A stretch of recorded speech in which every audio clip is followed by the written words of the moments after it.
подкастымыздың атауы Цукербергтің көршілері. Қазір ғана Маркты айтып отырсың, нағыз ең жақын көршісі Арман болып келеді.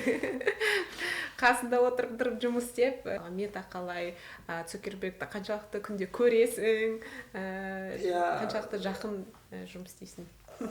Жалпы, көршісі десе болады, өйткені мен Маркпен бір зданияда отырамыз. Оның алдында мысалы 10-даған охранник бар деп айта алмаймын, ешқандай охранник жоқ, просто бөлек қоршап қойған да. Вот. Но жүреді, мысалы Инстаграмның басшысы спокойно мысалы туалетте көрісіп қалды.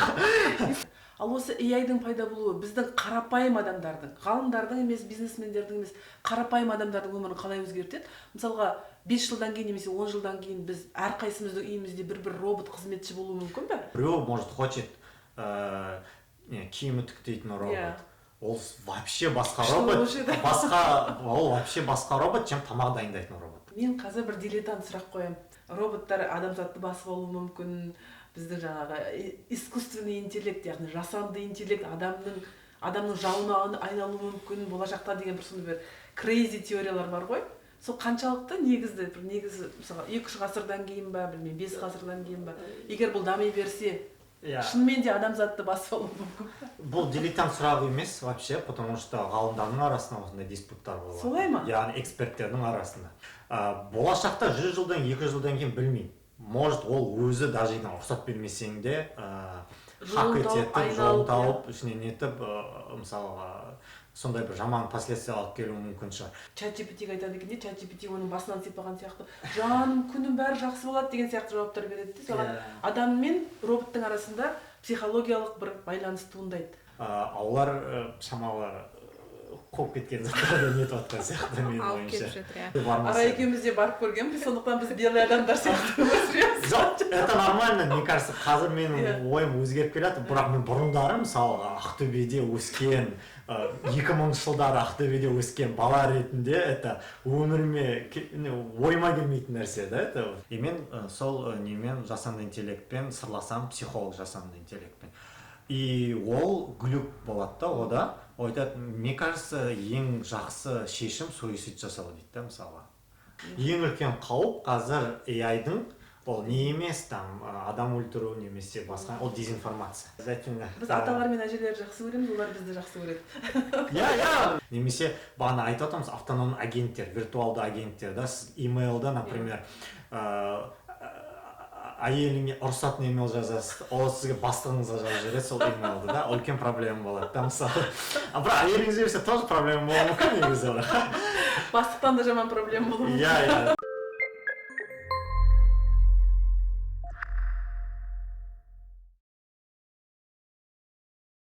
Арман, қош келдіңіз Цукербергтің көршілері подкастына. Рахмет. Таныстырып кетесіңдер. Бүгін біздің қонағымыз Арман Жармағанбетов. Қазіргі күнде Мета компаниясында FAIR деген командасы бар. Яғни ол Fundamental AI Research командасында Research Scientist ретінде жұмыс істеудесің. Мен өзім ағылшыншаларын қосып тұрып айтып жатырмын. Бірақ сол туралы айтып кетсең, бүгінгі күнде не істеп жатсың? Сенің командаң немен айналысады? Бұрын негізі Совет одағында, мысалы Қазақстанда НИИ дейтіндер көп болатын да, яғни научно-исследовательский центр дейді. Қазір де бар негізі, мысалы Пушкиннің Құрманғазыда бар, олар бәрі үкіметке тиісті болды да.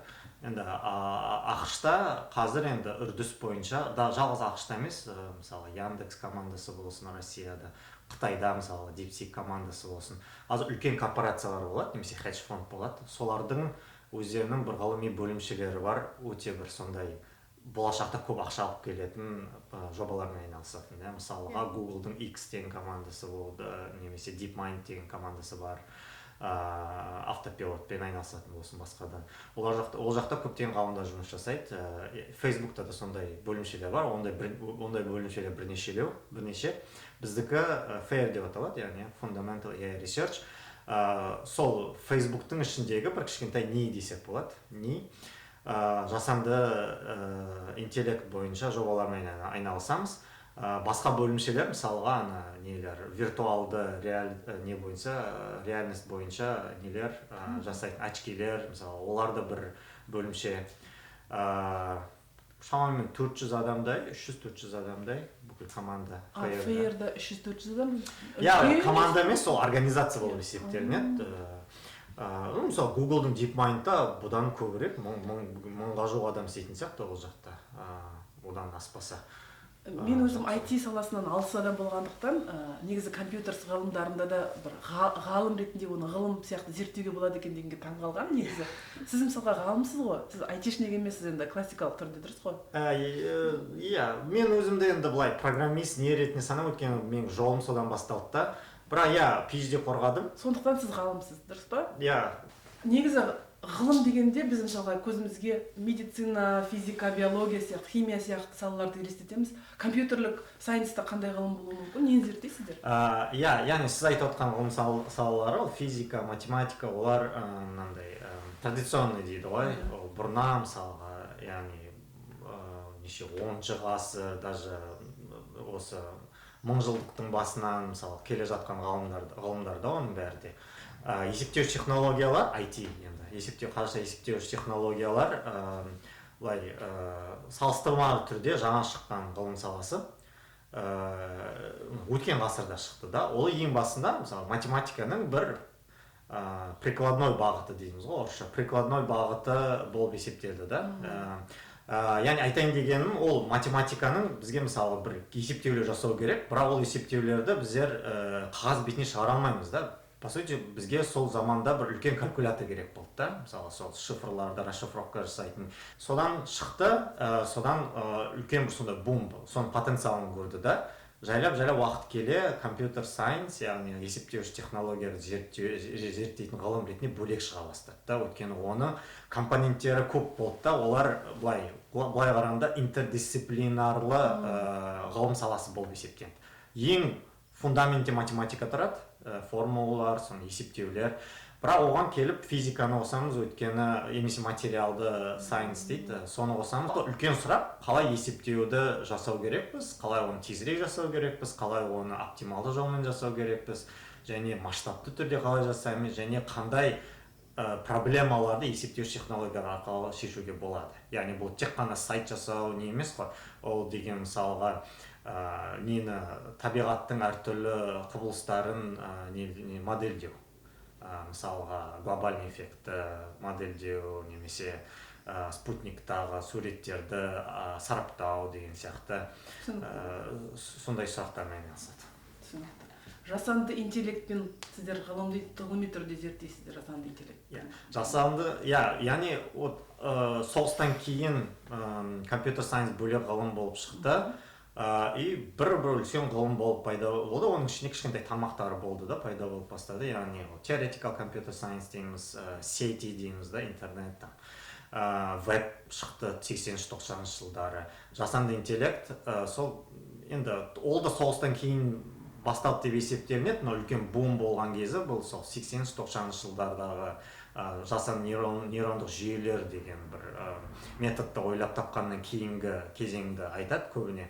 Уақыт өте келе оны қазір бөлек ғылым ретінде шығарғысы келіп жатыр. Жалғыз компьютер сайенс емес, ол жақта физика да бар, өйткені кейбір нәрселерді, мысалы үлкен бір ғылыми нелер бар, статьялар бар, Physics of Artificial Intelligence, Physics of Deep Neural Networks деп аталатын, яғни физикамен байланыстырылады, эксперименталды физикамен. Оған химияны әкеліп соғады, жаңа молекулаларды шығару, жаңа материалдарды шығару жасанды интеллектпен, табиғат құбылыстарын модельдеу, немесе сондай сияқты. Оны үшін басқа бір ғылым ретінде шығарғысы келіп жатыр қазір AI деген. И ондай үрдісті біз байқалатырмыз, өйткені университеттерде жаңа мамандық пайда бола бастап жатыр. Карнеги Меллон университетінде AI School бар, целый school деген факультет. Компьютер сайенстан бөлек. Оның ішінде медик те бар, химик те бар, физик те бар, в основном компьютер сайенстың адамдары бар енді. Есептеуіш технологияға байланысты болғандықтан. Біз қандай бақытымыз деймде, осындай терең, күрделі ғылым саласын біз қазақ тілінде талдап отыруға біздің қазір мүмкіндігіміз бар.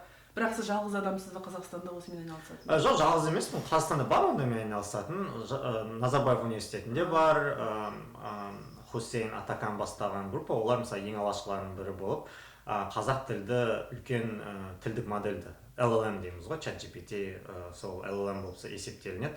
Енді жасанды интеллекттің бір үлкен бір дағдарысы қазір солардың кесірінен болып жатыр. Қазақ тіліне ең алғаш модельдер сол группасы шығарды. Яғни ол жалғыз өзі емес, үлкен бір группа да, ISSAI деп аталады.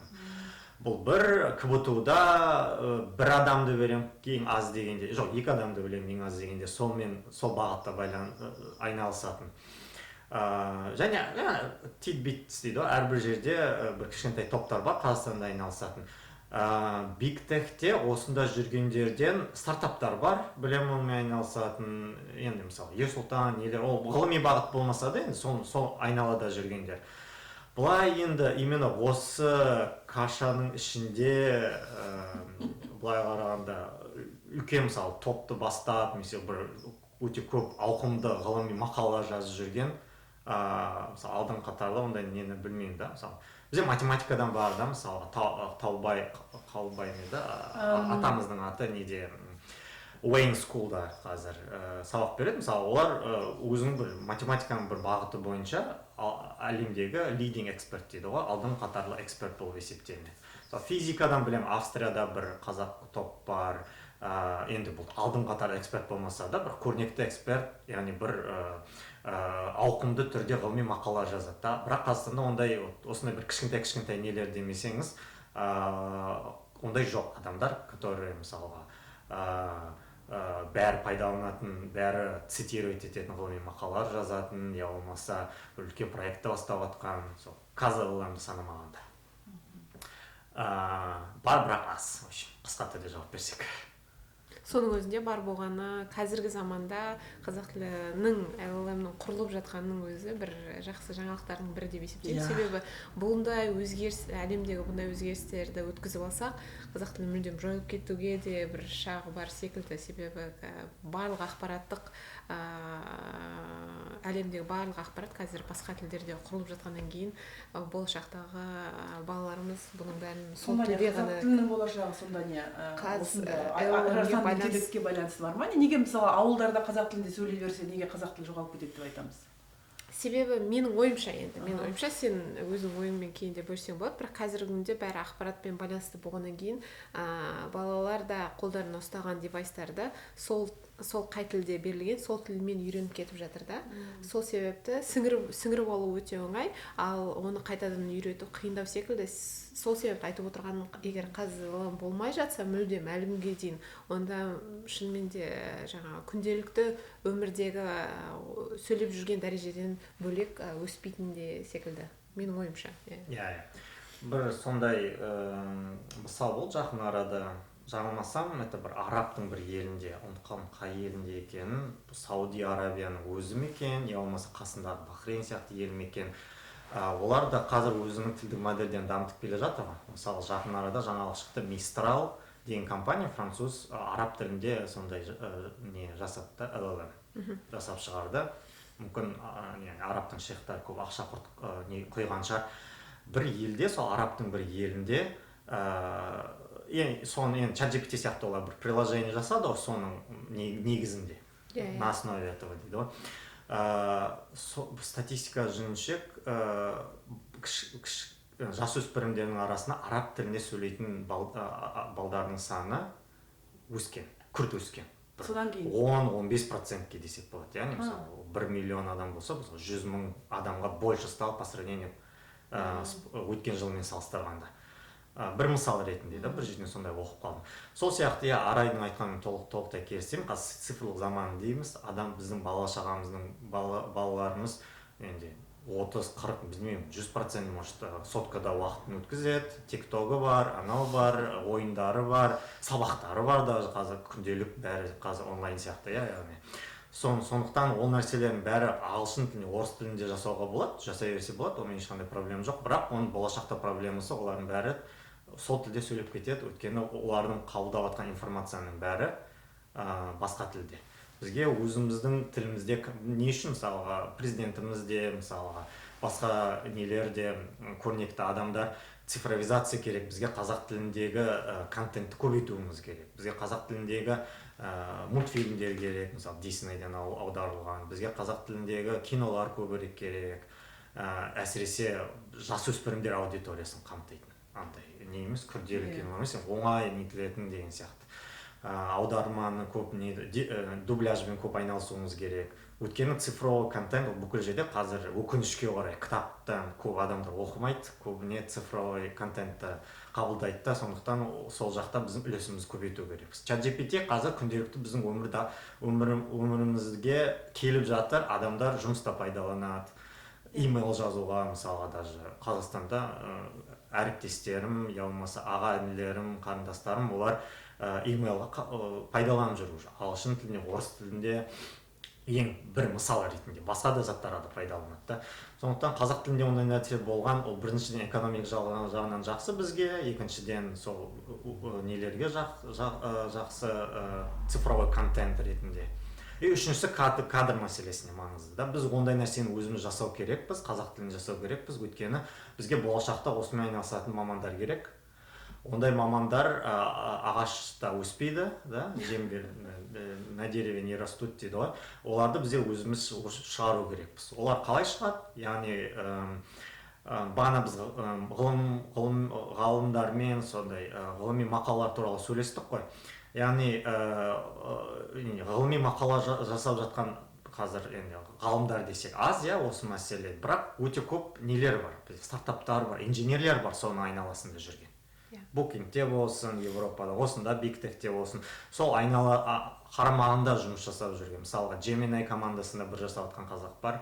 Google командасында Googleда вот солай арқылы дамуға болады немесе осындай өзіміздің ғалымдарымыз шығарып дамуға болады немесе өзіміздің қазақ тілінің LLM ChatGPT қазақша сайрайтын ChatGPT жасау арқылы сондай кадрлар дайындауға болады и сол бізге тоже керек ChatGPT өзі қазірде қазақша жақсы сөйлейді ғой жақсы сөйлейді өте жақсы сөйлейді аудиосы да синтез қазір 4O деген омни модель деп аталады енді өздерінің аттарын берген яғни бұлар информацияны бірнеше форматта қабылдап бірнеше форматта шығарады омни деген яғни біздер бұрында ChatGPT тек қана текст та біз онымен чат-бот сияқты сөйлесеміз қазір ол аудио видеоны білмеймін бірақ картинканы қабылдай алады суретті және шығарған кезде де аудио синтездей алады аудио синтездеу дегеніміз текстті бересіз соны аудио нету деп аталады немесе текст ретінде де осы әңгімеге дайындық ретінде кеше бірнеше подкаст тыңдап шықтым сіздің қатысуыңызбен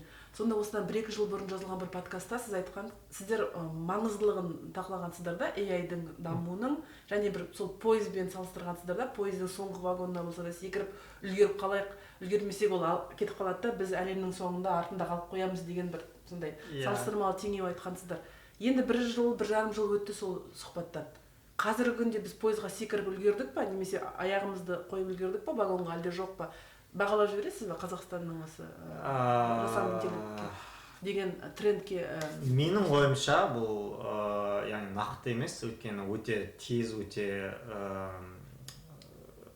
күрделі және тез болып жатқан процесс бірақ мен сол яғни негізі сол теңеуді кімнен алып алғанмын жоғарғы оқу министрі Саясат Нұрбектен ол сол нені мысал ретінде келтірген да яғни болашақта бізде 3 категориялы нелер болады которые алдыңғы қатарлы жасанды интеллект бойынша это ақш Европада мысалы ақш в основном Қытай олар яғни трендсеттерлар дейміз ғой солар үшінші топтағылар это которые вообще страны третьего мира ол уже артта қалып қойғандар и екінші категория которая локально өзінің лидер бола алатындай өздерінің нәрсесін жасағатындай менің ойымша біздер сол екінші топта болуға қадам жасадық қазір немесе бізде Hicksfield деген AI стартабымыз бар недегі біз дегенде қазақ елінің стартабы сондайдың сәпір емеспіз жоқ ондай емеспіз бізде өте талант жастар бар көп ғылымда да мен байқап жатырмын яғни былай жаңалықтан нелерден көріп PhD жасап жатқан жасөспірімдер именно жасанды интеллект бойынша саны артып келе жатыр яғни бұл логичный процесс қазақстан енді сондай программалар ашып жатыр Саясат Нұрбектің президентіміздің нелерімен бастауларымен және де не болып жатыр қазір президенттің қарамағында қазір жасанды интеллекттің консорциумы сондай бірдеңе ашылайын деп жатыр яғни үкімет тарапынан да бір қолдау көрсетіліп жатыр. Иә, үкімет тарапынан қолдау көрсетіліп жатыр және қадамдар жасалып жатыр. Яғни мен ойлаймын, Қазақстан егер осы осы бағытпен, осы қарқынмен жүре беретін болса, осы Орта Азия дейміз ғой, сол жақта мысалға бүкіл Орта Азияға жасанды интеллект бойынша продукт жасаудан лидер бола алады да. Яғни мысалға біз Өзбекстан мысалға оларда IT жақсы дамып жатқан жоқ па? Иә, осы Өзбекстан не болып жатқанын білмеймін, естіп жатқан жоқпын. Сол естіп жатпағанына қарағаннан мен я болмаса бірдеңе білмеймін, не болмаса оларда әлі пока ондай нәрсе жоқ. Может олар да соңа қадам жасап келе жатыр. Может олар тек қана өзбек тіліне өзіне локальный нәрсе жасады. Бірақ біздер қазақ тілінде өте жақсы мысалы Каспийдің мысалы ретінде да, Каспий Қазақстанда өте жақсы жұмыс жасайды, олар басқа елге шығып бастады да, Армения жаңылмасам, Өзбекстан ба, тағы бір-екі елге шыққан сияқты. Сол сияқты қазLLM-ымызды немесе басқа қазLLM ол больше енді лаборатория несінде жасалған бір не ғой, ғылыми проект десек, оның айналасында продукт жасауға болады, яғни ChatGPT сияқты болсын, немесе басқа бірдеңе болуы мүмкін, может бір enterprise бірдеңе болуы мүмкін да, яғни бизнестарға арналған. Соны біз өте жақсылып жасаймыз қазақ тіліне және басқа көршілерімізде былай expansion жасаймыз да, өсеміз. Ол неге оңай? Өйткені ғылымға келетін болсақ, негізі AI-дың бір саласы Natural Language Processing деп аталады. Негізі LLM-каларды зерттейтін бір үлкен сала бұл тілдік модельдеу деп аталады жалпы. Сол жақта бір гипотеза бар. Егер сіздер бір модельді үлкен бір не сияқты, лама сияқты болсын, не болса, ChatGPT сияқты бір тілге өте жақсы не жасасаңыз, үйретсеңіз, тренировка жасасаңыз дейді ғой, үйретсеңіз, оны бұл гипотеза бойынша басқа тілге нету, немесе ұқсас тілдерге оны өзгерту өте оңай өте оңай шешілетін нәрсе. Яғни сіз басынан бастап жасау керек емес, мысалы, жыл қайтадан миллиардтаған ақша құртып, қайтадан бірнеше жыл құртып керек емес, қысқа уақыттың ішінде шамалы кішкене өзгертіп нетуге болады да, жақсы результат табуға. Өйткені мысалы бір теорема бойынша бүкіл тілдер негізі бір тілден шықты деген нелер бар, Африкадан мысалы, я болмаса қалай айтады, Испанияның мысалы баск тілдерін зерттеген ғалымдар сондай бір тұжырымдарға келген. Бұл бір гипотеза тоже, кажется. Тілдердің шығу несі бір деген сияқты да. Біз оны потом абстракциялап әртүрлі топтарға бөлдік деген сияқты да. Енді, конечно, кейбір тілдер вообще бөлек болуы мүмкін. Мысалы, японский өзінің иероглифтерімен, мысалы, қазақ тілінің может қиын болатын шығар. Бірақ бізге ол керек емес. Хотя кажется, японский қазақ тілі ұқсас сияқты. Ол жақта да етістік соңында келеді мысалы. Ал мысалға лама туралы айтып кеттің. Лама ол Facebooktың өзінің AI моделі дейміз ба? Иә. Сендердің топтарың, командаларың ламамен айналысады ғой? Тарихи былай шықты да, лама біз Фейрені не сияқты болатын болғасын, бізде де өзіміздің ондай продуктымыз жоқ та. Инстаграм сияқты біз ешқандай нәрсеге жауап бермейміз. Біздер бір стартап ретінде, режим ретінде жұмыс жасаймыз да. Біздер бір лама ең алғашында Фейрден шықты. Бізде бір команда болды, көп адамдар жасайтын топ ғалымдары бар. Осындай языковой модель жасаймыз деген қысқа мерзімнің ішінде өте сондай нетуге тұрарлық, мақтануға тұрарлық результаттары алып, Марк соны көрді де оған ұнады және оған көптеген үстіне ақша құйып бөлек команда ретінде шығарып жүрді. Түсіну бойынша жаңағы эксперименталды бір топтан graduation жасап, өзі тәуелсіз алып. Бізде дәл солай, именно даже термин да сондай бізде, graduation деп аталады. Біздер бірдеңе шұқылаймыз да, бір өте қатты результаттарды алатын болсақ, оны graduate to product деп аталады, R2P деп аталады, research to product деп аталады. иә. Бұл жерде айтып кететін бірнеше сәттерім бар. Біріншіден, подкастымыздың атауы Цукербергтің көршілері. Қазір ғана Маркты айтып отырсың, нағыз ең жақын көршісі Арман болып келеді.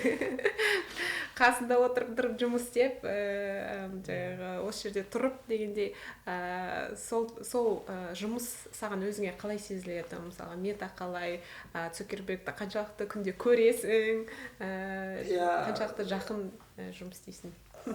Жалпы, көршісі десе болады, өйткені мен Маркпен бір зданияда отырамыз, үлкен здания, Bayfront деп аталады, ол даже бірнеше здания бөлінген, даже бір ұзын здания болса. Менло парктағы, Сан-Матео бридждің қасындағы... Сан-Матео емес, Дамбертон бридж. Дамбертон бридждің қасындағы... Осының бәрі қасында, 10 минуттық жерде. Так что сізде тоже көршілерсіз. Бәріміз көршілерсіз. Алдында осы Арманды бір жерде көріп қалған кезде Арман айтты, негізгі Цукербергтің нағыз көршісі менмін деп, содан кейін ойбай шақырайық. Өзім сұрап алдым. Бұл негізі мен келуім керек, мен Цукербергтің көршісін шақырайық. Жарайды. Бірақ айтарлықтай ол неден көп келмейді. Офиста отырмайды ма? Офиста көп отырмайды, өйткені ол енді қанша айтқанымен селебрити сияқты публичный адам ғой. Оны мысалы көптеген енді компанияның басында тұрғасын көп жерлерге барады, президент, policy заң шығарушы адамдармен, в общем, басшылықпен кездеседі, немесе бір определенный нелерге қатысады, ивенттерге қатысады деген сияқты. Бірақ ол офиске келгенде негізі онда закрепленный несі отыратын жері, это сол 21-ші здание, біздің зданиямыз, ғимаратымыз. Мен 2 жылдан асты жұмыс жасаватқан, 4-5 рет көрген шығармын. Қай жерден көрдің? Кетіп бара жатқанда в основном общий митингтерде, үлкен собрание болады бүкіл компанияның. Q&A деп аталады, сұрақ-жауап. Яғни оған жұмыскерлер сұрақ қояды да, неге байланысты, увольнение байланысты, болмаса повышение, басқа нәрселерге, өзгерістерге байланысты сұрақтар қояды, соған ол жауап береді. Шынымен джинсымен футболкамен жүре ма? Қарапайым, қай фотосына қарасаң да қарапайым? Үй шықсын костюм шалбармен неткен көрмеген сияқтымын. Футболкамен, джинсымен, сол қалай жүреді, қалай отырған жер бір секрет, мысалы Қазақстанда үлкен бастықты елестететін болсақ, ол дегенің әлгі бірнеше кордон қорғаныстан өтіп барып жаңағы бір рұқсаттан кейін екінші рұқсат алып барып өтетін, ал ол доступ қалай ол кісі? Доступ енді көп болмағасын, енді оған доступ былай оңай деп айта алмаймын. Бұрындары, кажется, ол бәрі open space дейді ғой қазір, яғни жүздеген адам ашық бір жерде кеңістік жүр. Бұдан бір, может, 10 жыл бұрын спокойно, мысалы, оны көруге, оның столына баруына болушы еді. Қазір бүкіл экзекутив дейміз ғой, яғни басшылықта, компанияның басшылығында отырған адамдар бір зданияның бір бөлек бұрышында десек болады. Ол жаққа бәрін кіргізе бермейді, кажется, но қарауға болады мысалға, неден өткен ол анандай стеклянный немен қоршап қойған да оларды. Яғни адамдар келе бермесін, мешайт етпесін деген мақсатта шығар, андай. Оның алдында мысалға 10-даған охранник бар деп айта алмаймын, ешқандай охранник жоқ, просто бөлек қоршап қойған да. Вот. Но жүреді, мысалы, Инстаграмның басшысы спокойно, мысалы, туалетте көрісіп қалды. Инстаграмда жазылды. Көріп қалды. Сосын менің бір қырғыз коллегам бар, мысалы, ол селфи жасады сол Инстаграмның басшысымен, Адам Сред деген, бүгін Инстаграм басында тұрған. Средстің тоже басында, тоже сол сияқты, жағамасың. Білмеймін, мен Марк Цукерберг туралы әлгі неше түрлі бір историяларды естисің ғой, сосын сұрағым келген, қайда тұрады, шынымен де Гавайда бункер салған рас па деген сияқты сондай өсек. Менде тек сол жеткен, маған да сол өсектер, оны білмеймін. Жаңылмасам Пало-Альтода үйі бар бір, университет авенюның бойында ма, я болмаса соның қарама жақын жерде ма. Гавайда бар болса бар шығар енді, ондай үлкен қаражаттармен проблема емес сияқты, яғни ондай елестету не емес. Сверхъестественный емес. Мен негізі Фейсбукқа қатысты сұрағым, жалпы Америкадағы ірі корпорациялардың ғылымға ақшаны аямай құюы таңғалдырады да. Мысалға, енді мен білмеймін барлық цифрларды, бірақ Қазақстан ғылымға қанша ақша бөледі, меніңше осындағы биг тек компаниялар одан бірнеше есе көп білетін шығар иә ғылымның дамуына. Әлде мен қателесем бе? Тұтас бір елдің ғылымға деген бюджетінен меніңше осы жеке компаниялардың ғылымға деген бюджеті асып түсетін сияқты, рас па? Иә, рас. Осы сұрақты қазір не ете тұрайық, есте сақтай тұрайық. Арайдың сұрағын есіме түсті. Жалпы культурасы, Фейсбуктың несі туралы қозғалып кеткен сияқты. Сол туралы қысқа жауап берсем, менде ондай қатты тәжірибе жоқ. Көп менде бұған дейін тек Амазонда жарты жылдық тәжірибе болды. Амазонмен мысалы метаны салыстыратын болсақ, өте әртүрлі культура. Мысалы Амазонның культурасы более стресске жақ көбірек деп айтса болады, өйткені ол жақтар қатты нетеді. Үлкен стресс береді. Олар көп ақша төлейді программистерге, соған көп требует, бұл басқаша айтқанда. Метада культура басқаша. Метада культура hacker culture деп аталады. Яғни бірдеңені хак етету. Яғни хакер деген бізде киноларда көреміз ғой, бірдеңені бұзу деген сияқты да. Бізде типа обществоны бұзу да. Сондай обществоны бұзатын, революция жасайтын дейік па, сондай бір продукттар жасау деген идеологиясымен айтқан.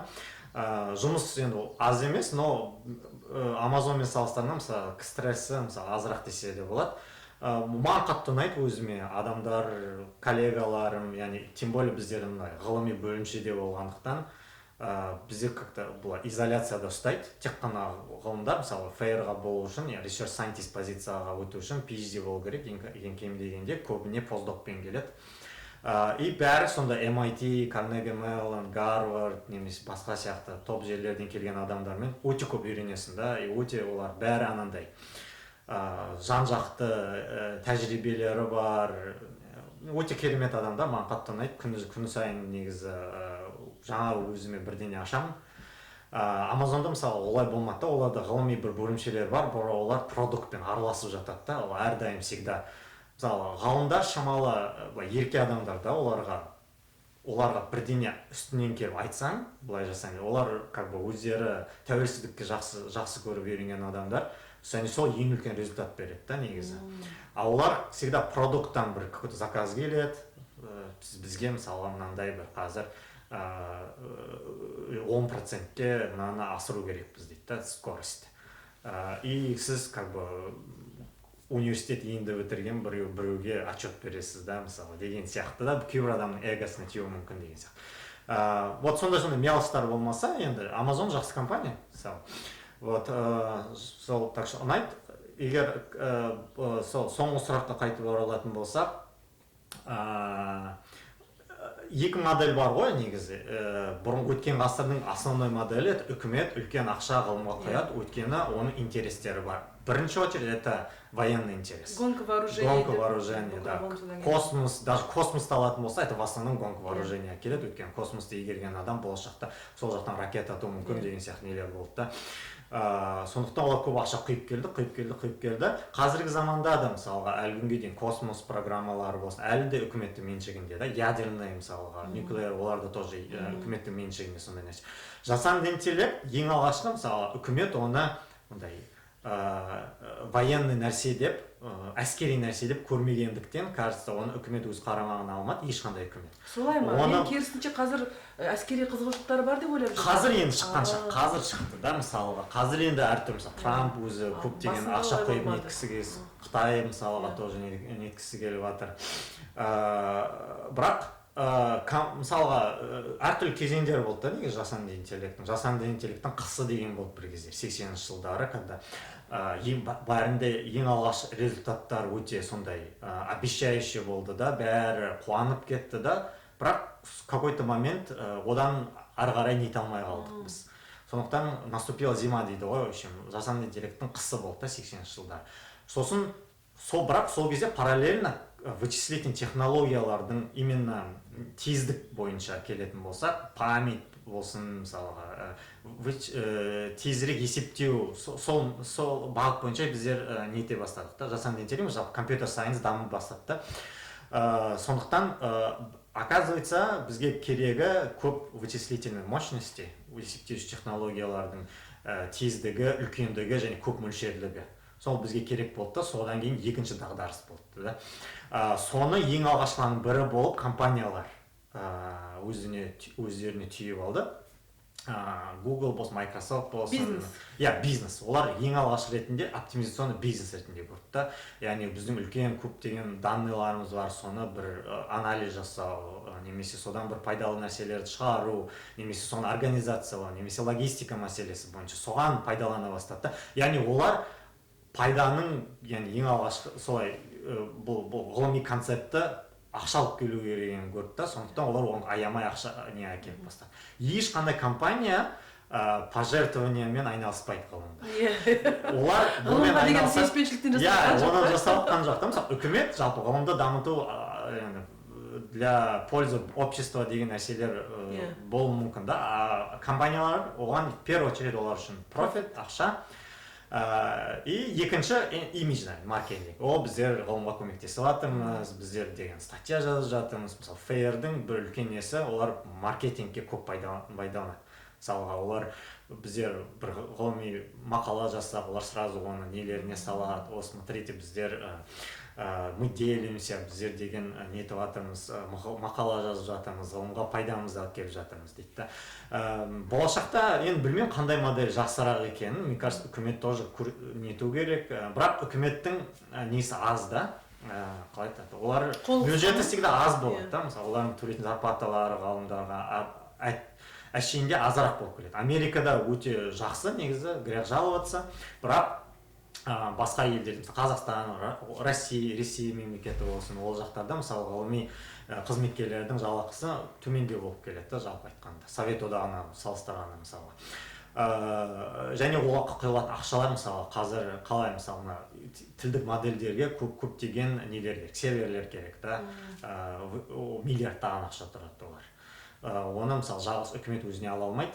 Сондықтан ең жақсы модель негізі гибридный, да, когда и компаниялар ақша құяды, компаниялар университеттермен нетеді, мәмілеге отырып бірге проект жасайды, мысалы Fair, Google, Microsoft сияқты олар активті түрде университеттермен нетеді, бірге жобалар жасайды.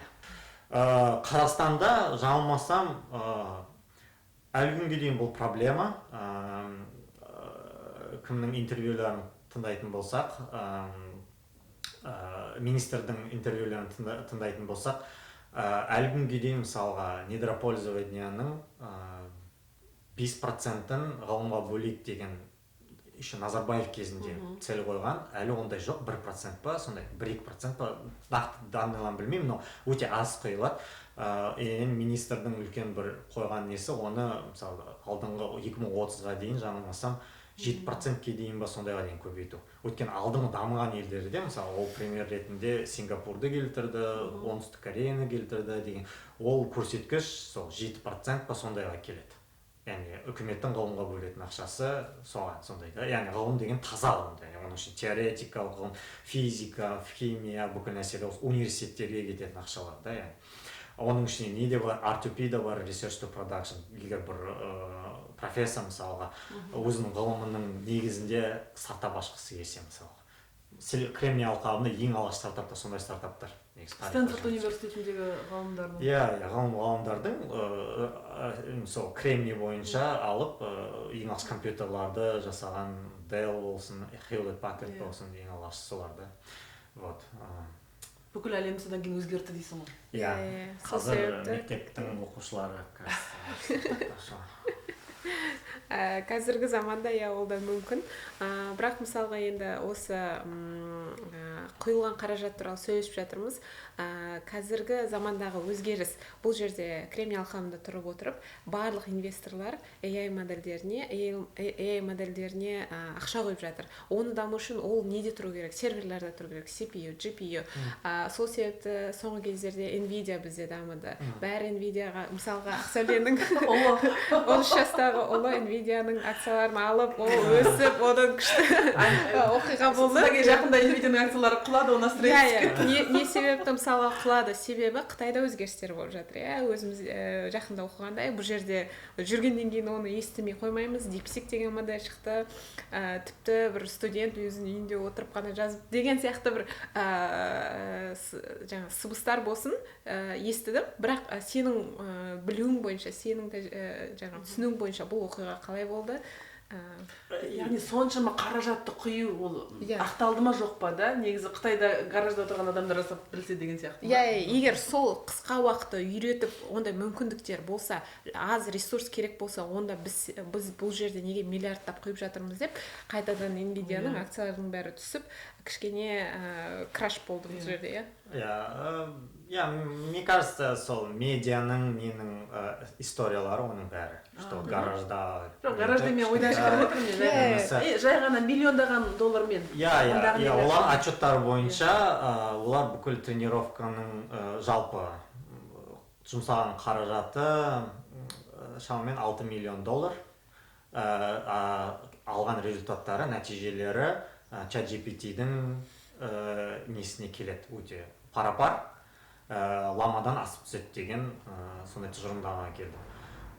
Салыстырмалы түрде ChatGPT, OpenAI, кешірім өтінемін, лама командалары жаңылмасам миллиардтаған ақша, мысалы, тек ламаның тренировкасының өзіне где-то $500 миллиард жұмсады деген келеді. Бұл қалай мүмкін? Қалай мүмкін? Біріншіден, олардың отчеттарында көптеген нәрселерді олар жасырды деп ойлаймын, өйткені ашық түрде жазылмаған. Олар тек қана мысалы, оның разработкасы көптеген қадамдардан тұрады ғой, мысалы, DeepSeek-тің, да? Соңғы келген результаттары мынандай, да? Олар тек қана соңғы алынған бір модель десек, соның ғана құртқан ақшасын есептеген, оның ішіне қаншама неудачный эксперименттер болды, және де ол модельді алу үшін оның алдында қаншама олар претрейнинг деп аталамыз, басқа қадамдардың да өзінің бір көп қойылған ақшалары бар, оны жұмсаған жоқ. Екіншіден, көптеген дау шығып жатыр, что олар мысалы OpenAI-дің данныйларын дұрыс емес жолда пайдаланды деген. Олар енді Сэм Алтман, кажется, сотқа бергісі келіп жатыр. Солай ма? Яғни олар алғанда, мысалға, сол данныйлар, негізі ол модельдерді үйрету үшін көптеген данныйлар керек, өте қатты сапалы. Олар не істеген, ол гипотеза, әлі дәлелдемеген, так что мен алдын ала айтайын. Олар OpenAI-ды не жасап, API-ін пайдалана отырып, ол сұрақ қояды, OpenAI-дің несі ChatGPT жауап береді, сол бойынша данные жинаған деген не бар. Заңсыз, олай жасау болмайды, негізі OpenAI-дің Terms of Service дейді, сол жақта жазылған. Сондай пайдаланды дейді. Үшіншіден, DeepSeek деген негізі Қытайда hedge fund, олардың ақшалары өте көп, солардың бір проекция ретінде пайдаланды, негізі DeepSeek шықты. Олардың көптеген ақшасы бар, және бұдан бұрын олардың өздерінің серверлерге бай негізі. Сонымен бола тұра, негізі үлкен тілдік модельдерді үйрету үшін өте көптеген не керек та, серверлердің бір определенный типі керек. GPU, именно соның типті, Nvidia-ның A100, H100 деген типтары. Олар ондай GPU-лар тек Америкада және Батыс Европаның кейбір жерлерінде сатылады. Олар экспорт контрольда. Экспорт контрольда дегеніміз, оны олар шетелге сатпайды. Олар тек қана Америка, Канада, мысалы, Франция, Англия деген сияқты елдерге сатады. Қытайға, басқа, даже Қытай болмасын, басқа Таиланд сияқты, ол ешқайыққа сатуға болмайды оларды. Және ол сондай GPU-ларды олар заңсыз түрде алды деген нелер бар. Бір гипотезалар бар тоже. Өсек. Сондай өсектер бар. Үшіншіден, төртіншіден,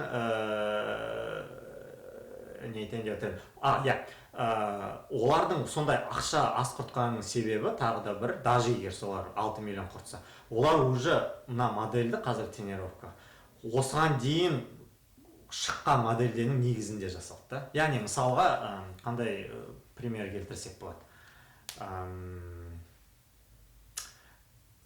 Жақсы пример келтіре алмай отырмын, бірақ сол ламаны мысалға ол жаңа проект болғандықтан біз оған көп ақша құрттық, көп ресурстар құрттық. Мысалға, онадай мысал қойсақ, мысалға 2 ресторан бар дейік Астанада. Біреуі керемет жаңа өте сапалы, пайдалы ингредиенттермен керемет әдемі тағамдар жасайды, дәмді. Оны мысалға бір ресторан тамақ ішкенің мысалға 10 мың теңге деп айтайық бір тамағың. Ал оның қасында бір кішкентай кафе есігін ашады да дәл сол тағамды 1000 теңгеге сатады деп айтайық мысалға. Жай ғана дәл сондай сапалы. Яғни мынау 10 мың теңгеге сатылған тамақ, анау 1000 теңге, адамдар жаңағы арзанына барады ғой деген сияқты. Дипсикпен жаңағы OpenAI-ді. Жоқ, ондай салыстырма мүмкін арзан болса да сондай шығар, бірақ сапасы сіз біреу ұрлады деген сонда солардың бір рецептісін ұрлады немесе бір ингредиенттерін тегін алып алды деген сияқты сөйтіп теңге келтіріп. Больше, наверное, мынандай да, мысалға Қазақстанда кофе жоқ деп есептейік мысалға да. И мен ой келеді кофе шоп бірінші ол кофе ашу. И мен көп нетем, баристаны, ешқандай бариста жоқ, соны оқуға жіберемін. Өте қымбат не алам, кофе жасайтын заттар алам. Көп ақша рекламаға құртам. Көп жұмыс жасаймын, сосын ашам. Ашамда ол сразу выстреливает. Алатта бәрі келіп бастайды. И басқа бизнесмен көреді, опа, это рабочая модель. Маған уже ол гипотезаны тексеру керек емес. Кофені бәрі алады. Мен просто аламын, соларды копировать ете аламын. Өйткені олар біледі, уже дизайнын білемін, ішіне қалай жасайтынын, қандай кофе машина ашқанын білемін, бар екенін білемін, бариста кім екенін білемін, мен даже оны ұрлап алуым мүмкін, я болмаса, тез үйрете саламын. То есть уже көптеген нәрселер, бірінші жасайтын компания адамның, бизнесменнің обычно тернистый путь болады. Олар көптеген қиындықтан етеді да, бірақ оларда преимущество, олар бірінші болып жасағандықтан, оларда енді сондай бір преимуществосы болады. Но оның орнына уже келіс қайталайтын адамдар, да, олар уже намного проще болады да оларға. Мысалы, Uber мен Lyft'тің историясы сондай болды да, примерно. Uber ең алғашқы болып жасаса, олар көптеген профит жиналмай көп нетті да. Мысалы, Lyft олардың просто алтын моделін қайталай салды да, и оларға намного проще болды. Сол сияқты, Lama немесе басқа, жалғыз Lama емес, Gemma болсын да, Google'дың Gemma деп аталады, кажется. Олар көптеген ақша құйды, және соның мақала жазды, подробно, технически описали, ол жақта не жасадық, қандай параметрлер қолдандық, қандай данные қолдандық деген сияқты да. Соны бәрін расписали, екінші модельді ашық түрде общий доступқа салып қойдық, просто аласты загрузить дейсіз. Яғни оның уже, это закономерный процесс, когда сен уже новый бірдеңе жасайтын болғандықтан, сен уже с нуля бастамайсың.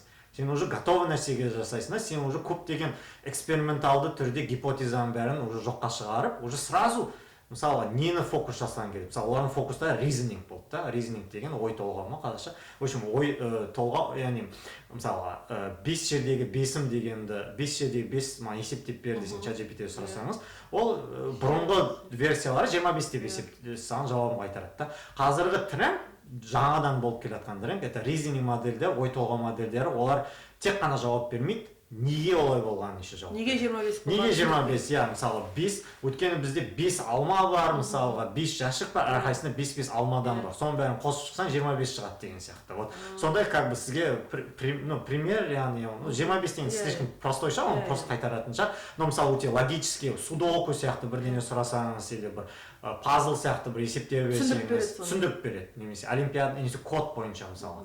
Кодты бұрындар просто саған беретін еді, қазір ол кодты береді, еще түсіндіріп береді. Әрбір кодтың бөлі, мына жақта мынандай, мына жақта мынандай, сондықтан былай, бірақ мына жерде мен қателесу мүмкін тексер деген сияқты қылып, ол сізге еще как бы объяснение, анықтамасын немесе дополнительный контекст береді. Вот. Олардың фокустары сол болды да, сол бойынша олар өте тамаша жұмыс жасады.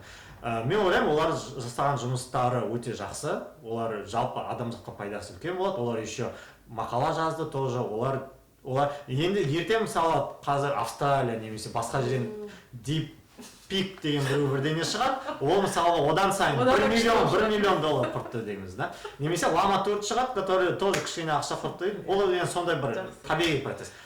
Nvidia айта келетін болса, я оның акциялары қалады, олар вообще қызық история цикличная дейміз ғой. Мына интернет дамыған кезде, .com-ның бум болған кезде, Cisco компаниясы дәл сондай болды. Cisco компаниясы олар сондай нетворкқа, сеттарға нелер шығарады да, әртүрлі жабдықтар шығарады.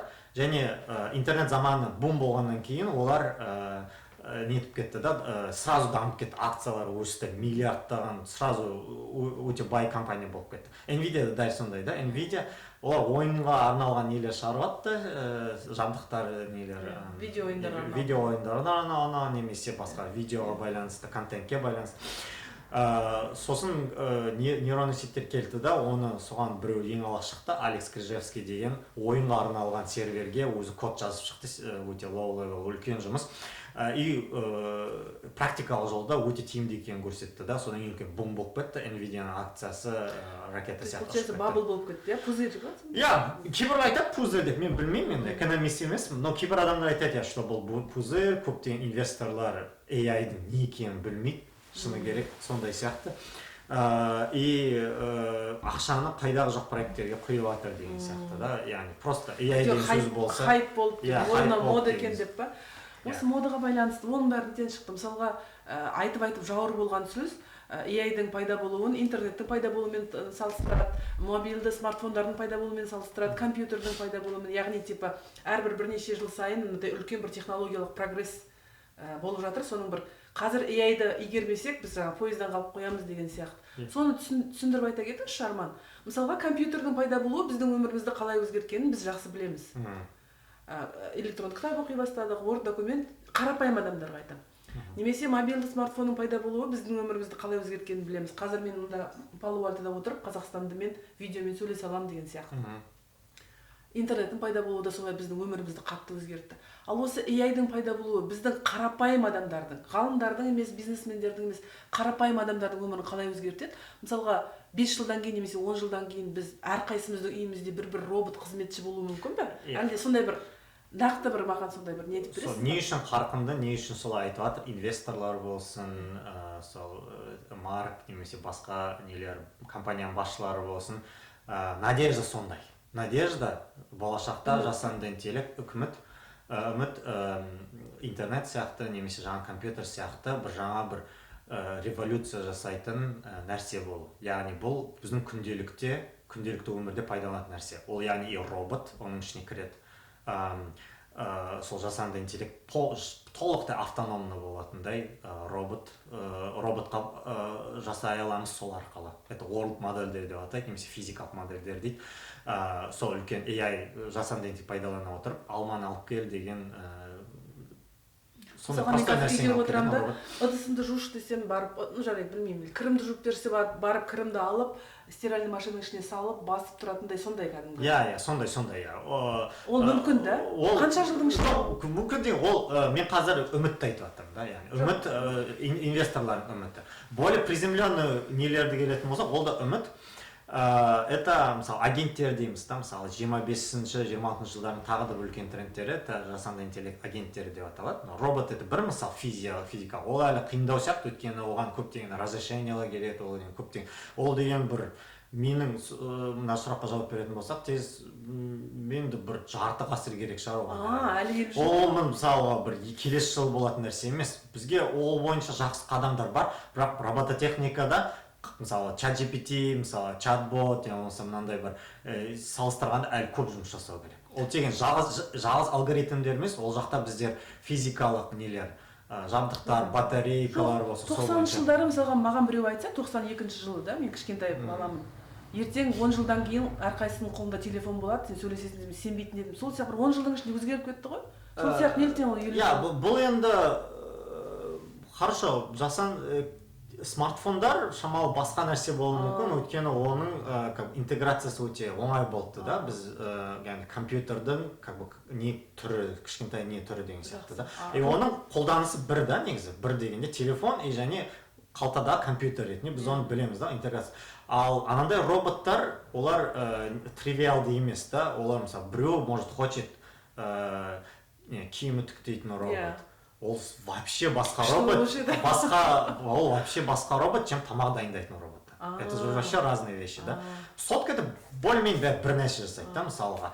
Вообще кардинально басқа нәрсе жасайтын сотка жоқ да. А роботтар, бұлар, біз оған жетсек, сондықтан мен оған көп уақыт керек деп жатырмын, өйткені олар тривиалды емес заттар шешеді да. Автономды түрде шеше алу керек да. Кейбіреулер соғысатын робот, немесе тағы да бірдеңе бас жасайтын робот, машина жөндейтін робот. Олар әрқайсының функционалары өте қатты әртүрлі да, сондықтан олар оны бір общий generalize дейміз ғой, обобщенный жасау, ондай робот әзірге алыстау, әзірде алыстау. не нәрсе жақында болды? Бірақ болашақ ондай роботтар жасайтын болса, это, конечно, триллионный маркет та, сондықтан инвесторлар ақша әлі де құйып жатыр, әлі де құяды. Агенттер дейміз ғой, 25-26 үлкен тренді, это бұрындан біз ChatGPT-ді чат-бот ретінде пайдаланамыз ғой, там имейл жазу көмектеспей, қатемді ұстап бер, немесе анау-мынау деген сияқты да, шығарма жазып бер деген сияқты. Қазір енді өзі автономды түрде компьютерде өзі бір іс-әрекет жасай алатындай виртуалды робот жаса.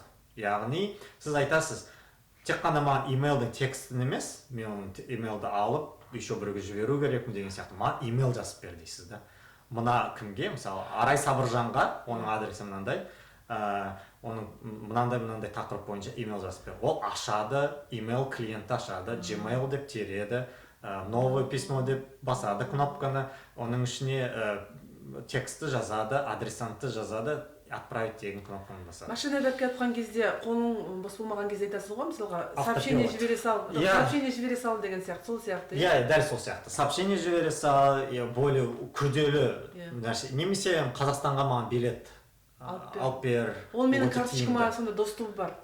Енді ең алғашқы версиялар оны критикалды нәрселер жасамайды шығар, өйткені безопасность мәселесі бойынша өте күрделі нәрсе. Бірақ ол мысалы сізге бәрі дайындап бере алады. Мынандай билет. Қазір ол уже Turkish Airlines. Ол қазір бар ма? Сізге просто остается. Қазір прототиптер бар. Оператор деген мысалы, OpenAI Operator деген проектісі, немесе Google-дың не дегені бар. Project консьерж қызметі сияқты ғой, сондай. Иә, сондай. Copilot деген сияқты. Мысалы, кодқа байланысты бар да. Бұрындары тек қана кодпен көмектесетін, қазір, яғни уже не только код, соған тест жаза алатындай, оған уже серверге байланыстар алатындай, уже более не дейміз ғой, end-to-end дейміз ғой, конечный продукт ретінде жасай алатындай нелер, AI-ды жасау тренд болайын айналысатыр. Үміт сондай да, инвестор неге көп ақша құртып жатыр, өйткені осындай несі бар, мүмкіншілігі бар. Біздер егер жасанды интеллект жасай алатын болсақ, онда бұл деген миллион, триллиардный маркет деген сияқты да. Бірақ менің ойымша, мен негізі ғалымдар в основном не болып, критиктер болып келеді. Көп нәрселер критиктің как бы негативті қараймыз, пессимистті қараймыз. Сыни көзбен профессион, даже Ян айтады да, scientists are professional skeptics дейді, яғни профессионалды скепттерміз да. Біздер, менің ойымша, негізі біз оған әлі алыспыз, оған әлі көп. Мен қазір қараймын. Агентке де алыспыз. Я, даже виртуальный агентке де әлі. Неге? Өйткені, енді, бұлай техникалық түрде мен білем, қалай ол модельдер жұмыс жасайтынын. Біздер бір определенный точностьқа жете аламыз, бірақ толықтай автономды түрде қол жету енді 5-10 жыл демей-ақ қояйын, но сол аралықта болатын сияқты. Білмеймін, ұзақ па әлі, жоқ па. Мен әлгі сол себепті ма, сәл что перебила. Сол себепті ма, қазіргі күнде көп компаниялардың айналысуы, ол жаңағы image generation, video generation, audio, video, потому что ол нақты емес. Бір жағынан нақты емес, ол жаңа сурет кішкене қисық болып тұрса да келе береді да, суреті түстері әдемі, орнықты, машина болса машина, 4 дөңгелегі бар, бірақ тесіктері дұрыс емес болуы мүмкін, немесе адамдардың суретін салады, саусақтары 6-7 болуы мүмкін, бірақ сонда да ол бар. Бірақ қазіргі осы Америкада тұрып жатқандар такс толтыру керек. Таксты неге ондай құралдар шешпейді дегенде. Ол жақта, мне кажется, это тупо бюрократичный политикалық нәрсе сияқты. Лоббистер бар ол жақта, яғни болашақта пайдаланышар, мен білмеймін. Өйткені оның техникалық түргіден, мне кажется, оны көп 90% автоматтандыруға болады. Тек сонда сіз қол қоясыз, бұл, наверное, да. Болады автоматтандыруға, бірақ оны неге жасамайтын, мен вообще ойлаймын, Американың такс ретерн системасы это вообще полный. Бәрін автомат түрде жасауға болады. Көп елдерде ондай жоқ. Америкада жалғыз кажется. И ол жақта көп нәрсе политикалық тұрғыдан, лобби тұрғыдан, мне кажется, нетіледі, жол берілмейді. Мысалы, қалай айтады, өзімен өзі жүретін машина, автономный машина, автопилоттар. Көп жылдар бойы, мысалы, неге рұқсат бермеді, даже егер технологиялар бар болса да, Cruise не болмаса Google'дың Waymo болсын, олар тоже көптеген үкімет жағын тарапынан көп кедергілері келді да. Яғни ол үкіметті де түсінуге болады, адам өлтіруі мүмкін, нетуі қауіпсіздігі мүмкін, но олар көп сұрады да, олардан қауіпсіздік жағынан көп нәрселерді сұрауға болады. Экспериментарды ұзақ уақыт алды да негізі бюрократиясы. Вот сол себепті яғни қазір сол бабл деп атамыз ғой, негізі сол көп адамды, кейбір адамдардың айтуынша бұның бәрі үлкен бір пузырь. Олар менен де, то есть пессимист түрде ойлайтындар, яғни одан әрі. Өйткені олар ойлайды, бұлардың, яғни мына трансформер бейзд, мына архитектура, қазіргі методтар, олардың әрбірінің лимитациясы бар ғой. Қатты оптимисттер ойлайды, ол біздер қазір келесі жылы уже роботтармен жүреміз дейді да. Пессимисттер ойлайды, олар қазіргі нәрсе бұл пузырь, біз бұл қазіргі методтармен оң қол жете алмаймыз, өйткені оның лимиті бар, сол лимитке тірелген кезде бұл пузырь лопнет и дотнет, опять акциялардың бәрі төмен түседі деген сияқты. Сіздің пікіріңіз? Менің бойынша золотая середина дейді ғой, менде қатты ондай пессимист түрде қарамаймын, бірақ менікі соған шамалы жақынырақ, наверное. Көп, мысалы, сондықтан мен қазір 50 жыл, 100 жыл деп атам ана роботтар байланысты. Өйткені ол жақта одан сайын көп та ограничение. Ол жақта не только модельдеу жағынан бізде нелеріміз бар, шектеулеріміз бар, бізде еще ода физикалық тұрғынан нелеріміз бар да. Олар мысалға қазіргі физикалық жүйелер, мысалы Жәнібек бойынша білет, оның қазір мына жақта Intuitive деген компанияда жасап жатқан қазақ бар. Нелері, тетіктері, айналатын ротор, мотор, нелері, актуаторлар дейміз ғой, солардың бәрі де мысалға әлі дамуды қажет етеді. Түсінікті. Роботтар 50 жылдан кейін пайда болуы мүмкін. Агенттер 25-26 жыл десек те әлі де ондай керемет дайын емес. Әлі де дайын емес. Тағы қандай біздің өмірге бір тікелей қатысы бар, тағы қандай өзгеріс беруі мүмкін? Қазіргі жақын болашақта болатын нәрсе, это, мне кажется, продуктивностьті арттыратынымыз. Продуктивность дейміз ғой, қазақша қалай? Өнімділігімізді арттыратын құрылғы ретінде. Жұмысымызды тездетеді. Жұмысымызды тездетеді, жеңілдетеді. Әсіресе офисный жұмыстар дейміз ғой.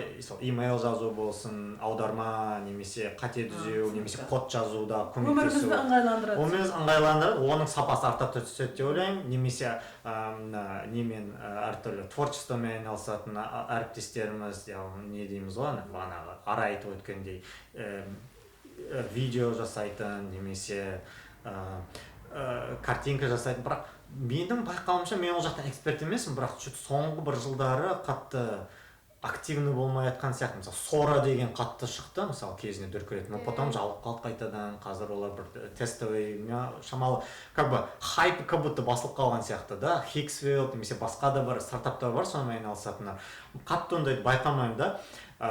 Мне кажется, ол жақтағы проблема, это олардың жасайтын, генерация жасайтын нелері, видеолар, немесе суреттері, проблемалар көп та, яғни олар мысалы Голливуд ретінде маған бір определенно, мен директ мысалы неге мысалы нелер Джеймс Камерон сияқты режиссер популярен, олар детальдарға маңыз бөледі да.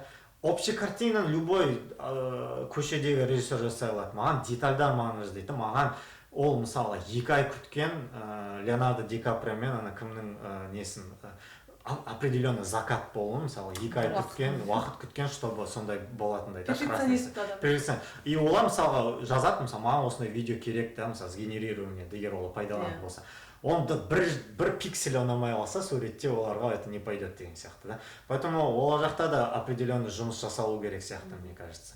Бірақ оларға мысалы общий бір не дейміз ғой, препродакшн кезінде дизайн, скетч жасауға, мысалы соған көмектесетін құрылғы.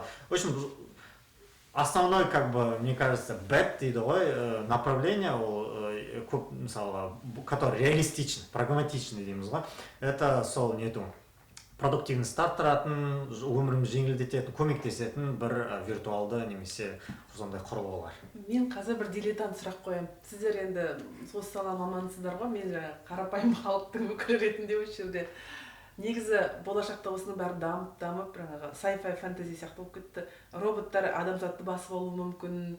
Біздің жаңағы искусственный интеллект, яғни жасанды интеллект адамның жауына айналуы мүмкін болашақта деген бір сондай бір crazy теориялар бар ғой. Сол қаншалықты негізі мысалы 2-3 ғасырдан кейін ба, білмеймін, 5 ғасырдан кейін ба, егер бұл дами берсе, шынымен де адамзатты басып алуы мүмкін. Бұл дилетант сұрағы емес вообще, потому что ғалымдардың арасында осындай диспуттар болады. Солай ма? Яғни эксперттердің арасында. Қазір ондай нәрсе сұрақта емес, өйткені мүмкін емес. Біз тоқтан ең аз дегенде тоқтан суырып саламыз, болды.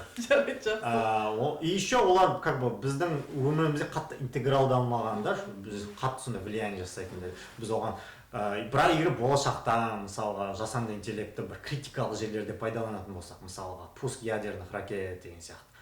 Мен ол үшін енді бір бас демейтін адам болу керек шығар қазір, чтобы ондай жаттарды интеграция жасайтындай сондай системаларға.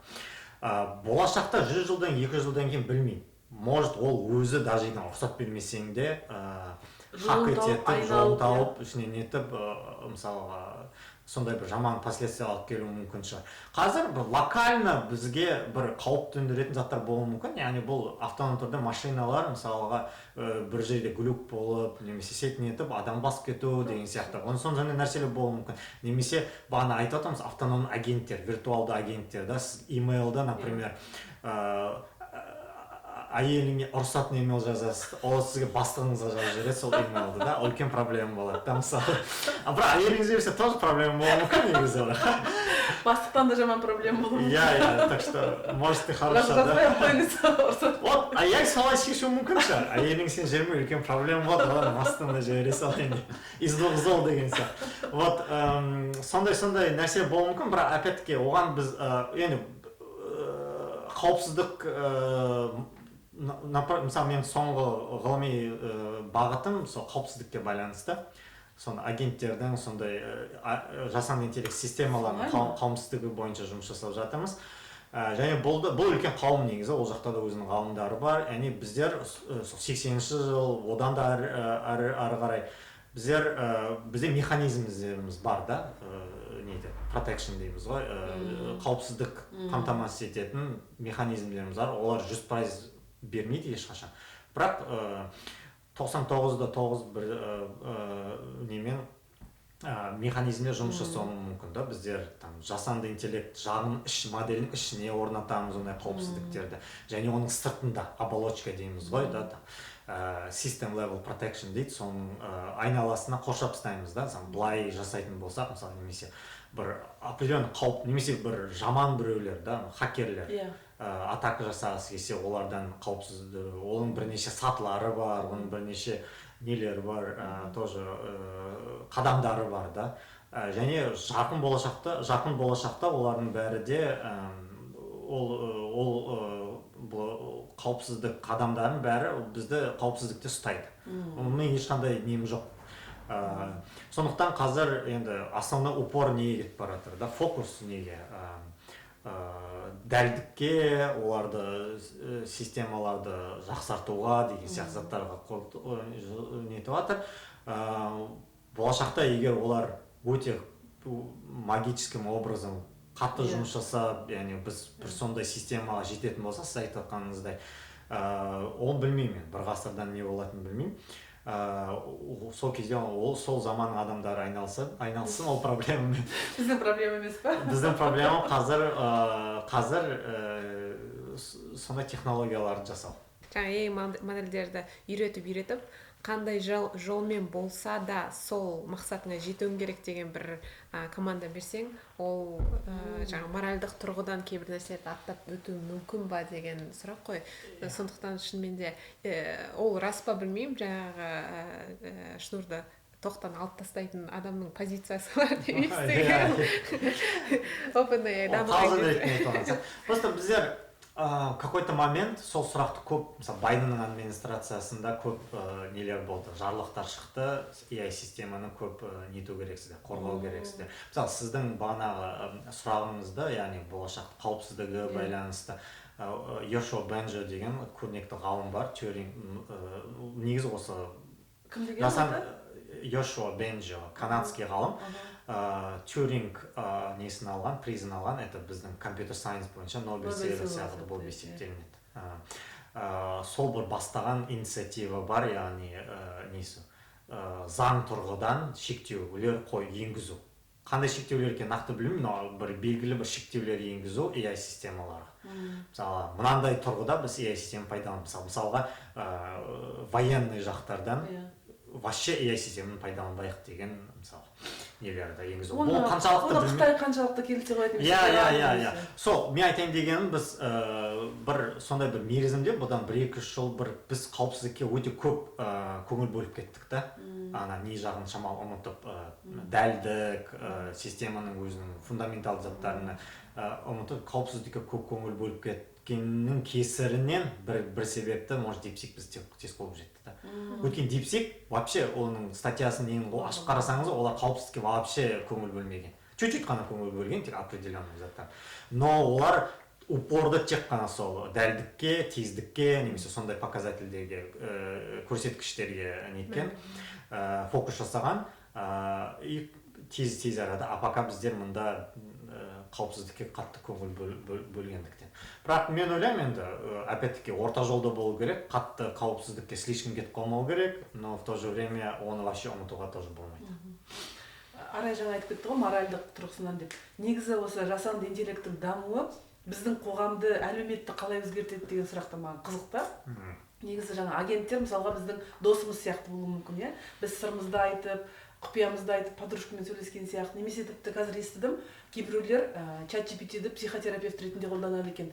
Яғни бір нәрсеге көңілі түсіп кетсе, жаңа өзінің проблемасын айтады. Енді біреуге айта алмайды, ішіндегісін шығару керек. ChatGPT-ге айтады екен де, ChatGPT оның басынан сипаған сияқты, жаным, күнім бәрі жақсы болады деген сияқты жауаптар береді. Соған адам мен роботтың арасында психологиялық бір байланыс туындайды. Сол жағына біздің өмірімізге, біздің әлеуметке, біздің социалдық психологияға, социалдық антропологияға қандай да бір әсері бар ма? О жағына ойланып көрдіңіздер ме? Сол жағы қызықты. Қаншалықты адамзатты өзгертеді? Оған айналысып жатқан адамдар бар. Societal impact of AI деп аталады.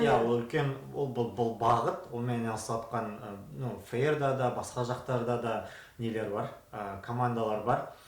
Ғалымдар бар, сонымен айналысып жатқан. Мен ол жақтың эксперті емеспін, но менің ойымша олар сіз жасап жатқан сұрақтар, олар басқа заттармен занят. Грубо говоря, олар андай байас, мысалға жасанды интеллект қара нәсілді адамдарға қарсы нете ма, несі бар ма, стереотиптер бар ма, немесе ЛГБТ несін ұстанатын адамдарға қарсы нелер бар ма деген сияқты. Маған негізі сіз қойған сұрақтар больше қызық болушы еді, яғни күнделіктің жасөспірімдерге қандай несі болады, психологиясына, немесе суицидальный нәрселерге, олар шамалы қоп кеткен заттарды нетіп жатқан сияқты менің ойымша. Алып кетіп жатыр, иә. Ана жолы жақында да Инстаграмды көріп отырып, жай ғана демалып сөйтіп көрсем, жаңа тура сен айтқандай оқиға болып жатыр. Кішкентай бала қатты жылап, өзі 4 жаста ма, сосын жаңа спикерді қолына ұстап тұр, колонка, сосын ол жерде жаңа Алиса ғой деймін, сонымен сөйлесіп жылаған кезде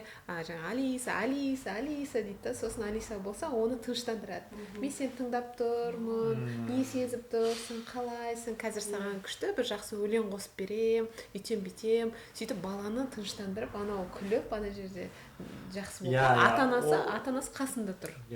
Бір мысалыға мақалада мен оқыған, по крайней мере, бұның бір несі, түсініктемесі, ондай нәрселер өте қатты дамуы мүмкін болашақта, өйткені біз адаммен кейбір адамның қатынасы оңай емес та, негізі маған мен мысалға әлі күнге дейін санаймын, мысалы айтады ғой, проблема белых дейді ғой, психологқа бару, мысалға кейде айтады, психологқа бару деген нормально ма, маған біртүрлі болып көрінеді. Мен мысалға ондай өмірде бармас. Ара екеуміз де барып көргенбіз, сондықтан біз белый адамдар сияқты өсіреміз. Жоқ, это нормально, мне кажется, қазір менің ойым өзгеріп келеді, бірақ мен бұрындары мысалға Ақтөбеде өскен, 2000 жылдары Ақтөбеде өскен бала ретінде, это өміріме ойыма келмейтін нәрсе да, это деген сияқты да.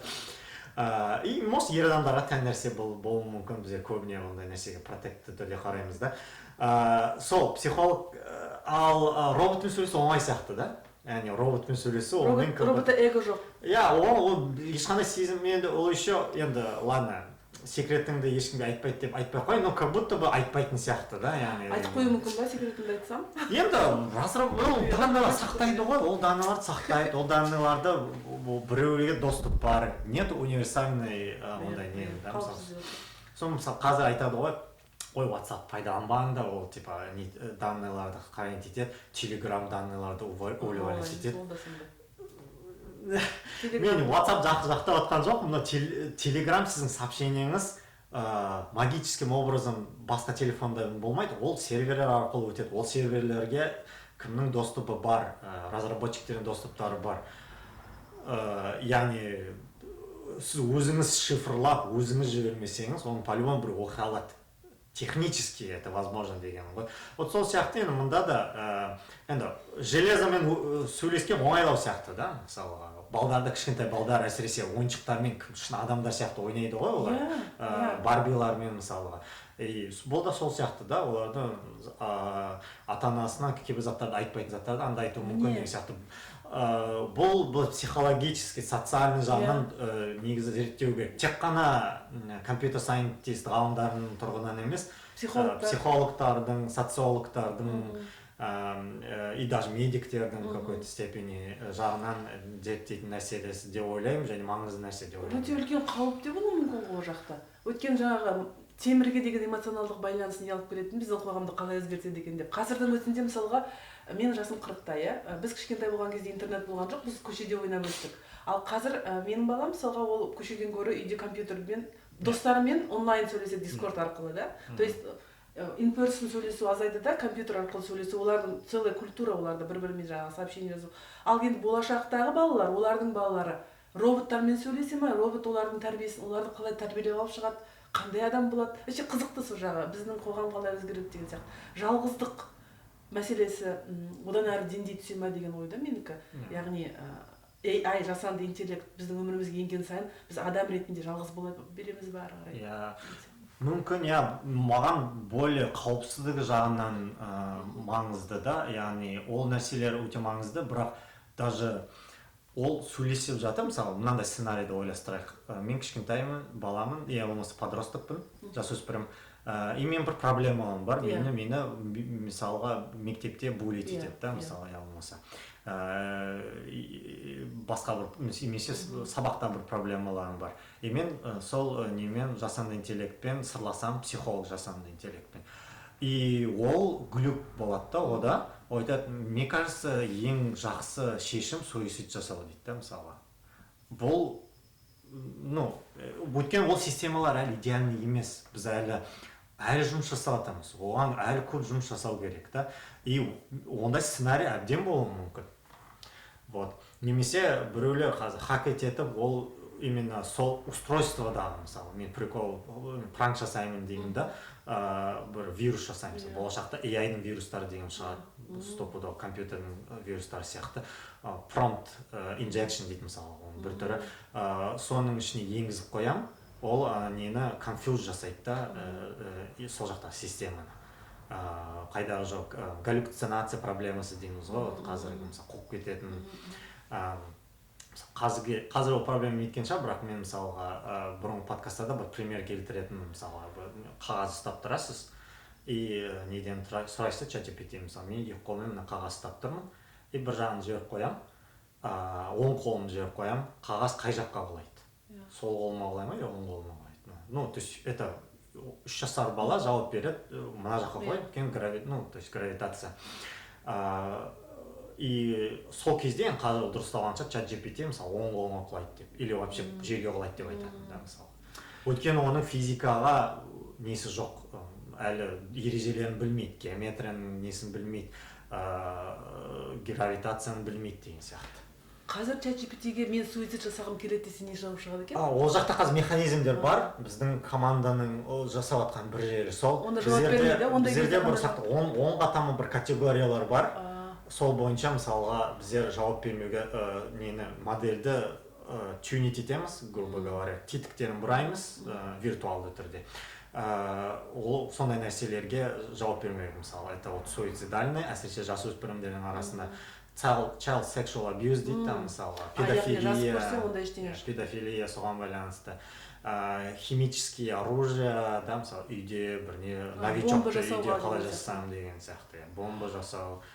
Сосын қалдым уже қандай тағы да бір 4-5-6 нелер бар. Өкілетті органдарға барып есеп бере ала ма? Мысалға, мына IP адрестан немесе мына аккаунттан осындай. Болашақта қазір білмеймін. Педофилия туралы запростар келіп жатыр. Иә, болашақта ондай не бар, жоспарлар бар, сондай. Мысалы, Google-да бір запрос жазып бастасаңыз, мысалы, мен Чикагоны бомбалағым келіп тұр, қандай жерді таңдасам болады деген сияқты. Ол 911-ды триггер жасайды. Сондай жібереді да ондай запростарға, подозрительный запростарды. Оның кейбіреулері нормально болуы мүмкін, мысалы, біздерде кейбір сондай нелер болды, запростарды қарап отқан кезде. Как сделать бомбу дома деген бар ба? Біреу сұрағанда, как сделать bombastic ice cream at home деп сұрағанда, AI оны не деп ойлап қалғанда, бомба деп ойлап қалғанда, бізге қызыл болып нетіп тұрды. Жоқ, енді біздер локтардан қарадық та, енді режим реального времени онда істемейді. Вот. Дипсикта да айтады ғой, жаңа запрос жазып отырып, ол рұқсат бермесе, it's a government level importance десе, жарайды деп жауап бере береді. Иә, олардың қауіпсіздік жағынан өте аз жұмыс жасалған дипсикта олар. Олар шыны керек жазады, біздер қауіпсіздікке аз көңіл бөлдік, бұл пилотный нәрсе, используйте at your own risk деген сияқты. То есть ответственность на пользователь. Біздер неге жазамыз? Ламада жазамыз. Біз модельді қоямыз, сіз пайдалана аласыз, ақша зарабатывать ете аласыз, бизнеске енгізе аласыз. Бірақ типа жаман мақсатта қолданбаңыз, это противозаконно, деп дисклеймер, үлкен бір дисклеймер бар, сол дисклеймерді қояды. И если вы будете использовать, мы не несем никакой ответственности. Өйткені адамдар әртүрлі мақсатта қолдану мүмкін деген сияқты. Мысалы, жаман мақсаттардың бірі, это не дейді ғой, қалай еді, технология.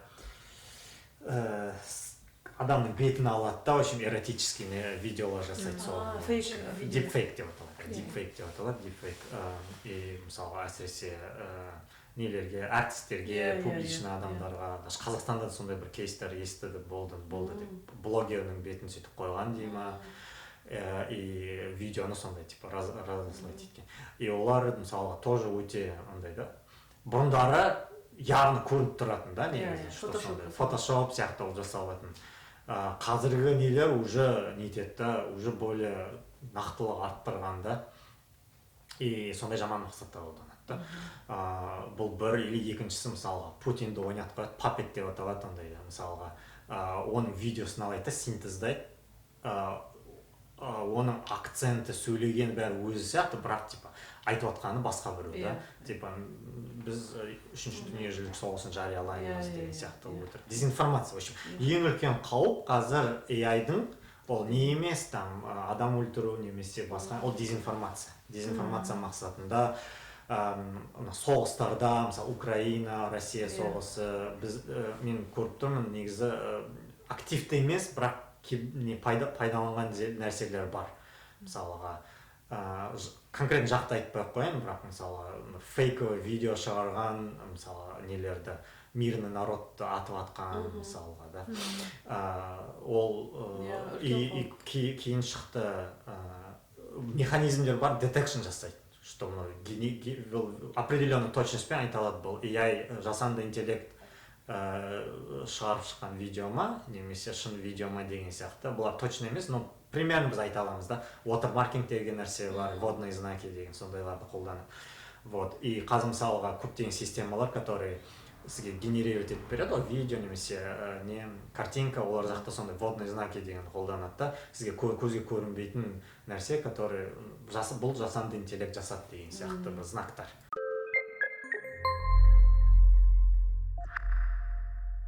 Арман, кеше Ара екеуміз ақылдасқан кезде, сізбен әңгімелескенде тағы не сұраймыз деп, PhD туралы сұрағымыз келген. Жалпы PhD деген ол оңай нәрсе емес қой енді. Бір үлкен докторлық дәрежені алу деген ол қаншама үлкен еңбек. 5 жыл оқисыздар ғой, иә? 5 жыл. 5 жыл, иә. Компьютер сайенс бойынша 5 жыл, астрофизика, экспериментальный физика 8-9 жыл жасайды. Одан да көп жасайтындар бар. Сөйтіп, осы Калифорния университеті, Мерсет қаласындағы Калифорния университетінде PhD жасадыңыз. Иә. Қаншалықты қиын болды, не айта аласыз? Мүмкін компьютер сайенс бағытында PhD жасағысы келетін адамдарға қызықты бір ақпарат, керекті ақпарат. Иә, негізі бұл менің қалай айтсам болады, бол дейді ғой. Бол емес, яғни бұл уайымым. Бізде өте көп талантты жастар, мысалы Совет одағында не болған кезде негізі андай былай отличниктер мектепте өте жақсы оқыған адамдар негізі ғылымға кететін да, өйткені логично, да?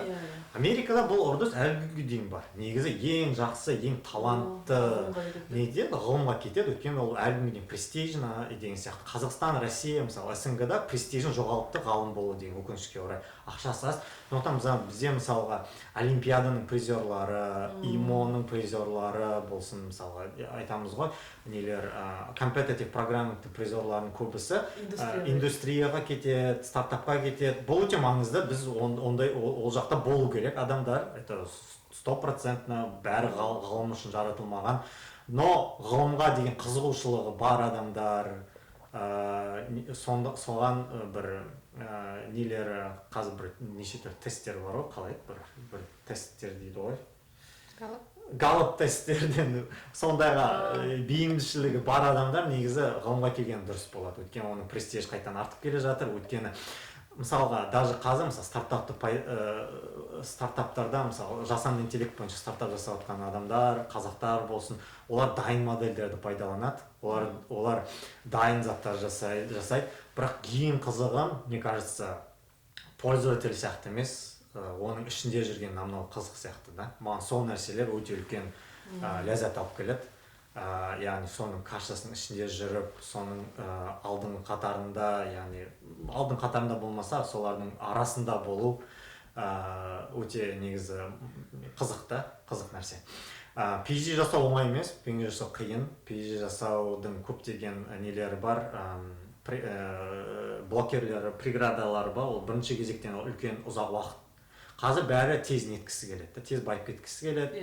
Қазір тез мысалы Астана IT университеті 3 жылда диплом береді да, мысалы. Қазір сондай заманда өмір сүріп жатырмыз, бәрі тез байып кеткісі келеді. Кейбір даже универге түспей, сразу мектептен кейін жұмыс жасап кеткісі келеді. Білмеймін қай жаққа асығып бара жатқанын, бәрі очень асығып барады, бір жаққа сондай заман. И 5 жылы ешкім неткісі келмейді. Өкінішке орай PhD-ді біз қысқарта алмаймыз. PhD өте ауқымды, ол деген определенный мышление, ол деген мақала жаза білу, мақала талдау білу, мақала оқу білу, и жаңа, сіз жаңа бірден ойлап табу керексіз да. Ешкім адамзат білмейтін, мысалы Америкада, по крайней мере, басқа елдерде білмеймін, PhD-дің бір несі қарайтын novelty деген нәрсеге қарайды. Novelty номер бір нәрсе сізді олсыз защитаға жібермейді. Егер сіз жасаған нәрсені біреу жасап қойған болса, ол сізге білімге жаңа үлес қосу керек. Иә, жаңа бөлек кішкентай да болса, бір жаңадан бір үлес қосу. Ешкім зерттемеген бір нәрсені зерттеу. Жаңа бір направление ойлап табу. Алдыңғы қатарлы PhD-лер целый жаңа направление тудыртады. Вот. И бұл оңай нәрсе емес, бұл уақытты қажет етеді. Сондықтан 1-2 жылда оны бітіре алмайсыз. Бір лотерея ұтып алмасаңыз. И бұл сондықтан көп жасөспірімдер может сол үшін барғысы келе бермейді. Бірақ менің үндеуім енді бұл маңызды, біздер қазақтар соның арасында болу керекпіз. Мысалы OpenAI-да именно ресерч жағында жасап жатқан ешқандай қазақ жоқ. Вообще OpenAI-да ешқандай қазақ жоқ сияқты жұмыс жасап жатқан. Неде Anthropic'те немесе Google'дың DeepMind, именно DeepMind командасында жасап жатқан қазақ жоқ. Фейерде 2 қазақ бар, сонымен біреу, сосын тағы бір PhD студент. И то мен уговорить етіп келді, оған TikTok-тан негізі үлкен жақсы қаражаты бар ақша офер келген, соны сатып алдым десем болады. Переманить етіп. Енді, опять-таки бәрі онымен айналысу міндет емес, но мне кажется, сол жақта біздің үлесіміз болу керек. Болашақта егер біз осы пойыздың 3-ші қатарында болмас үшін, немесе вообще үлгермей қалмас үшін бізде кадрларымызды дайындау керекпіз. Ол кадрлар тек қана инженерлер болмау керек, ол кадрлар ғалымдар тоже болу керек. И министр да ол туралы айтады, бізге научная подготовка кадров деген сияқты нәрселер. Негізі ақшта PhD оқыған кезде саған стипендия сияқты ақша төлейді, ол дұрыс, өзің төлеп керек жоқсың ғой. Соны мүмкін адамдар білмеуі де мүмкін. Бұл екінші бір преграда сияқты болуы мүмкін бірінші моментте. Бірақ PhD жұмыс болып саналады енді. Ол жақта сіз профессорға ғылыми жобамен жасап көмектесесіз, өзіңіз жобаны жасайсыз, статья жазасыз. Ол үшін ақша төлейді, еще там өзінің нелері бар да, міндеттері бар. Соның біреуі курстар алу керексіз, определенный сағат курстар жабу керексіз, сосын барып сабақ беру көмектесесіз. Соның бәрі үшін сізге стипендия төлейді ай сайын, и оқу бесплатно. Америкада и көптеген Европа елдерінде жалпы ол қамтылған. Сіз ақша төлемейсіз өз қалтаңыздан. Бірақ енді қазақтар, жалпы біздің Орта Азияның менталитет, біздер жалпы ертерек үйленеміз. Көп адамдар семьямен келеді да. И олар үшін көптен қиын болуы мүмкін, өйткені стипендия кейбір жағдайда жетпей жатады семьямен. Мысалы бізге Мырсетке қиын болған нәрсе, сол қаражат мәселесі қиындау болды. Калифорния жалпы қымбат штат, сондықтан сол нәрселер қиын болуы мүмкін. Бірақ әртүрлі программалар бар. Бұрын Есена Foundation жақсы былай не беріп немесе бір ондай қатты қымбат емес штатқа баруға болады да, сондай бір түрлі. Яғни бұған ең бірінші нәрсе бұл ғылымға деген құштарлық, талант. Бұл міндетті емес, мне кажется, қатты егер еңбекқор адам болатын болса, негізі көптеген нәрселерге қол жеткізе алады. Бірақ мотивацияны жоғалтпау дейді ғой, мотивациясын нетпеу. И сондай ғылым жасау жолында, яғни болашақта мақала жазам, жаңа нәрсе ойлап табам, сондай бір ішінде бір сондай жанып тұрған оты бар адам болса, негізі осындайға барған дұрыс, соған үндеймін. Жалпы енді сол қаражат мәселесі бойынша сол қиындау болуы мүмкін. 5 жыл сол екі нәрсе, наверное, ең үлкен. И өзінің стресстер бар негізі. PhD аз ақша төлесе де, сонда индустрияда сияқты негізі тоже өзінің стрессы бар, дедлайндары бар. Сондықтан көп адамдар айтады, 5 жыл солай аз ақша қиналып жүргенше, тот же самый стресс, одан да неге бара салмаймын дейді, индустрияға сразу ақша тапқанша. И оларды мен түсінемін. Он как бы ештеңе дей алмайсың, но бір айтып жатқандай ғылыммен айналысатын қазақтар керек. Келіншегіңіз қолдаған болып тұр ғой сізді онда? Жалпы өйткені ол өзіңіз айтып тұрсыз, 5 жыл бойы сіз индустрияда болмай, тек жаңағы PhD-дің стипендиясына күн көрдіңіздер, ол семья ретінде. Еще 2 кішкентай қыздарыңыз бар ғой, иә? Ол кезде олар болды ма? PhD кезінде бір қызымыз болды, ол кезде. Тұңғыштарымыз. Сосын кенжеміз бітіргеннен кейін дүниеге келді. Қиын болды. Бірақ білмеймін, мен үшін PhD кезі ең тәтті кез болып есептеледі. Сол үшін ең алғашқы отбасы құрып, ең алғашқы біз үйленгеннен кейін сразу келді басында. Бізде июльде тойымыз болды, августта осында болды ғой.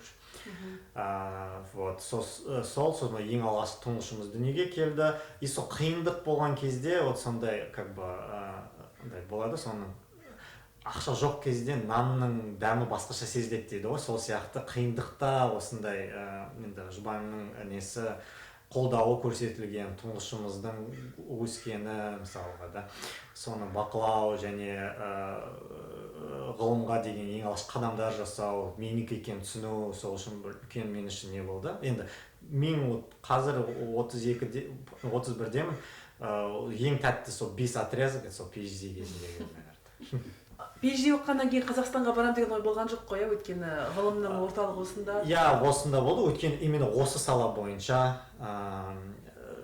Мысалы мен тарихтан бірдеңе PhD жасасам, может қайтушы едім, өйткені сол жақтан қызық әлі сұрақтары бар деген сияқты Қазақстан тарихы бойынша. Бірақ именно жасанды интеллекттің орталығы Америка, соның ішінде Калифорния. Шыны керек сол жақ. Енді DeepSeek енді шықты. Бірақ Европа қалып қойды Америкадан, мысалы Япония, ол жақтан көп ештеңе естіп жатқан жоқпыз. Қазақстанда вообще өте аз. Сол себепті осы жақта жетілгім келіп тұр, осы жақта экспертизаны алғым келіп тұр. Бір бағыт бойынша алдын қатар болмаса да, енді бірақ бір жақсы эксперт болып жетілгім келіп тұр. Өйткені PhD енді бізге біраз нәрсеге экспертизамды арттырды, бірақ ғалым ретінде әлі мен жас ғалым болып есептелінемін да, негізі 35-ке дейін, кажется. Пока что осындамыз, пока что осында жетілім келіп тұр, проект жасағым келіп тұр, көп мақалалар, профайл деген сияқты. Бір уже экспертизм уже мәмілеге келді, осында уже қатты жаңа нәрселер үйреніп жатқан жоқпын деген сезім келгеннен кейін уже қайтатын ой бар. Бар ма все-таки? Иә, бар. Неге? Жалпы көп нәрселер бірінші кезекте маған қатты ақш ұнай бермейді, көп нәрсе бойынша. Мен өзімді бұл жерде қартайып, гольфқа барып, бір Кадиллак сатып алып деген сияқты өзімнің қарттығымды олай елестете алмаймын да, мысалы осында. Мен қазақпын, және маған менталитетім қазақ менталитеті жақын, өзімнің үй ретінде әлі мысалы Ақтөбе, Алматыны үйім деп санаймын. Мына жақты маған қатты қонақ сияқты болып жүрмін да, мен достарым бәрі қазақтар немесе орыстар. Мүмкін әлі пенсияға шыққанға шейін өзгеретін шығар жағдай әлі. 10 жыл ма неше болды уже, 7-8 жылдың ішінде өзгермеген, уже өзгермейтін. Не нәрсе ұнамайды? Еще тағы да көп нәрселер ұнамайды. Система здравоохранениесі. Баланы жазу үшін бір ай күту деген мысалға үлкен проблема, немесе политикасы, басшылықтағы неадекватный адамдар. Қазақстанда керемет.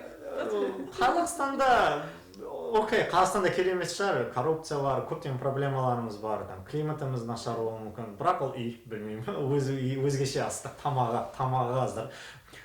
Здравоохранениесі ұрсамыз, бірақ Америкамен салыстырғанда Қазақстан здравоохранениесі жаман деп айта алмаймын. Біздерге мысалға осы жазда барған кезде 103-ке звондау керек болды. Жедел жәрдемге. 3 минут па 4 минуттың ішінде шауып келді. Тегін. Даже, ладно, айта салайын, қызымнан шақырдық. Қызым Америка азаматы да, осында туғасын. Ешқандай не проблем болған жоқ, тек просто паспорттың сканын алды, болды. Ақша да сұраған жоқ. Ақша ештеңе неткен жоқ.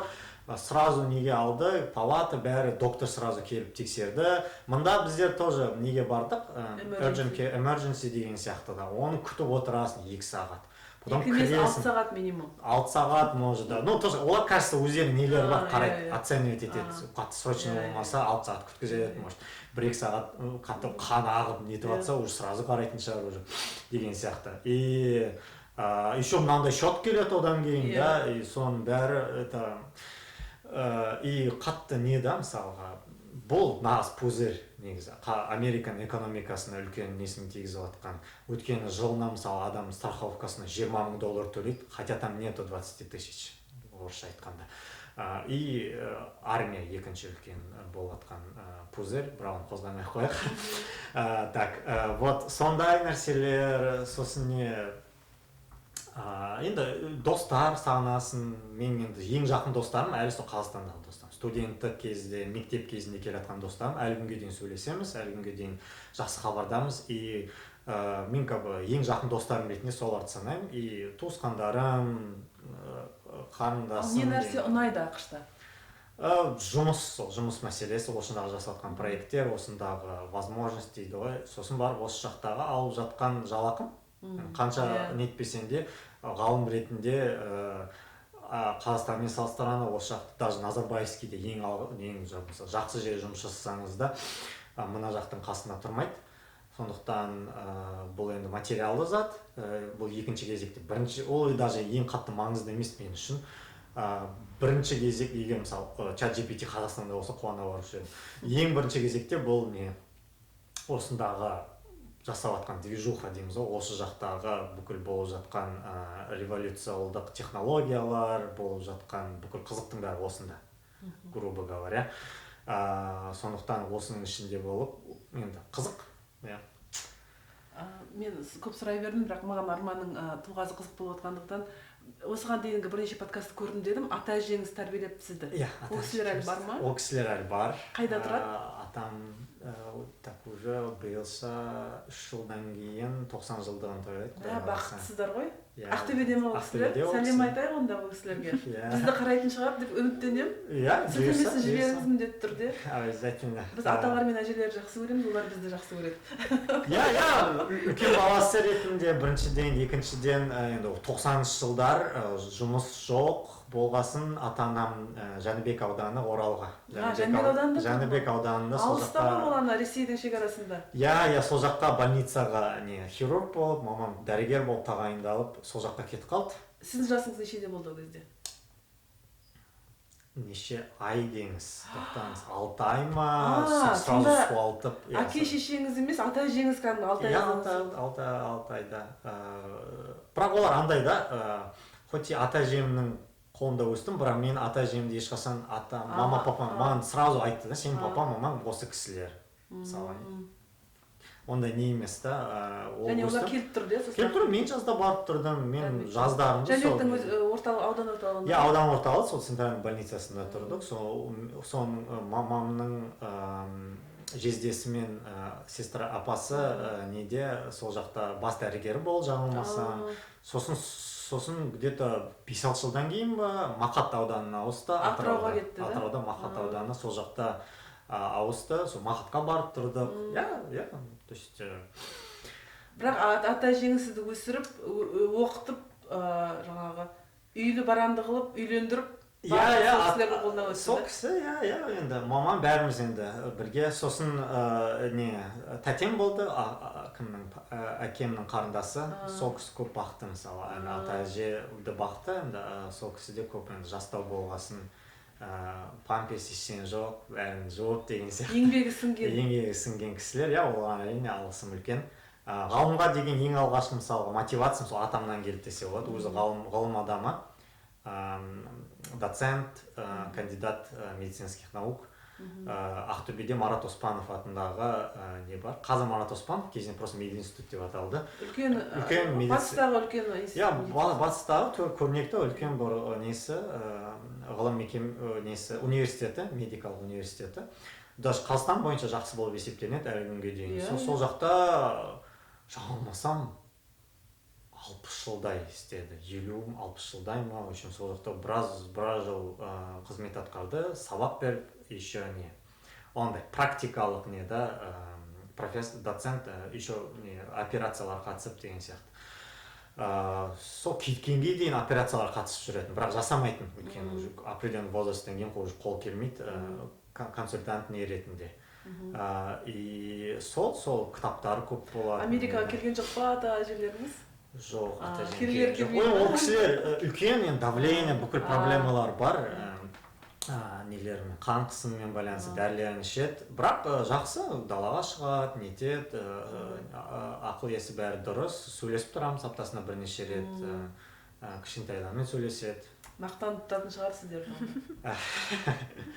Үміттемін. Ең біздің арманымыз сол, ата-анамыз үшін позор болмау деген сияқты. Күшті, қуаныштымыз, үйдегілердің жылуы мен қолдауы ғана керек, ата-анамыздың, туыстарымыздың. Солар аман болсын деп тілейміз. Аман болсын. Сосын тағы бір тоқығаным, бірінші подкастты қосып қалдым Арман туралы. Сонда айтып отыр, мен Ақтөбеде оқыдым деп, мен бірден ойладым, Ақтөбенің КТЛ-нан шығар деп. Енді сөйтіп ойладым. Содан кейін екінші, мен КТЛ-дан емеспін дейді ғой.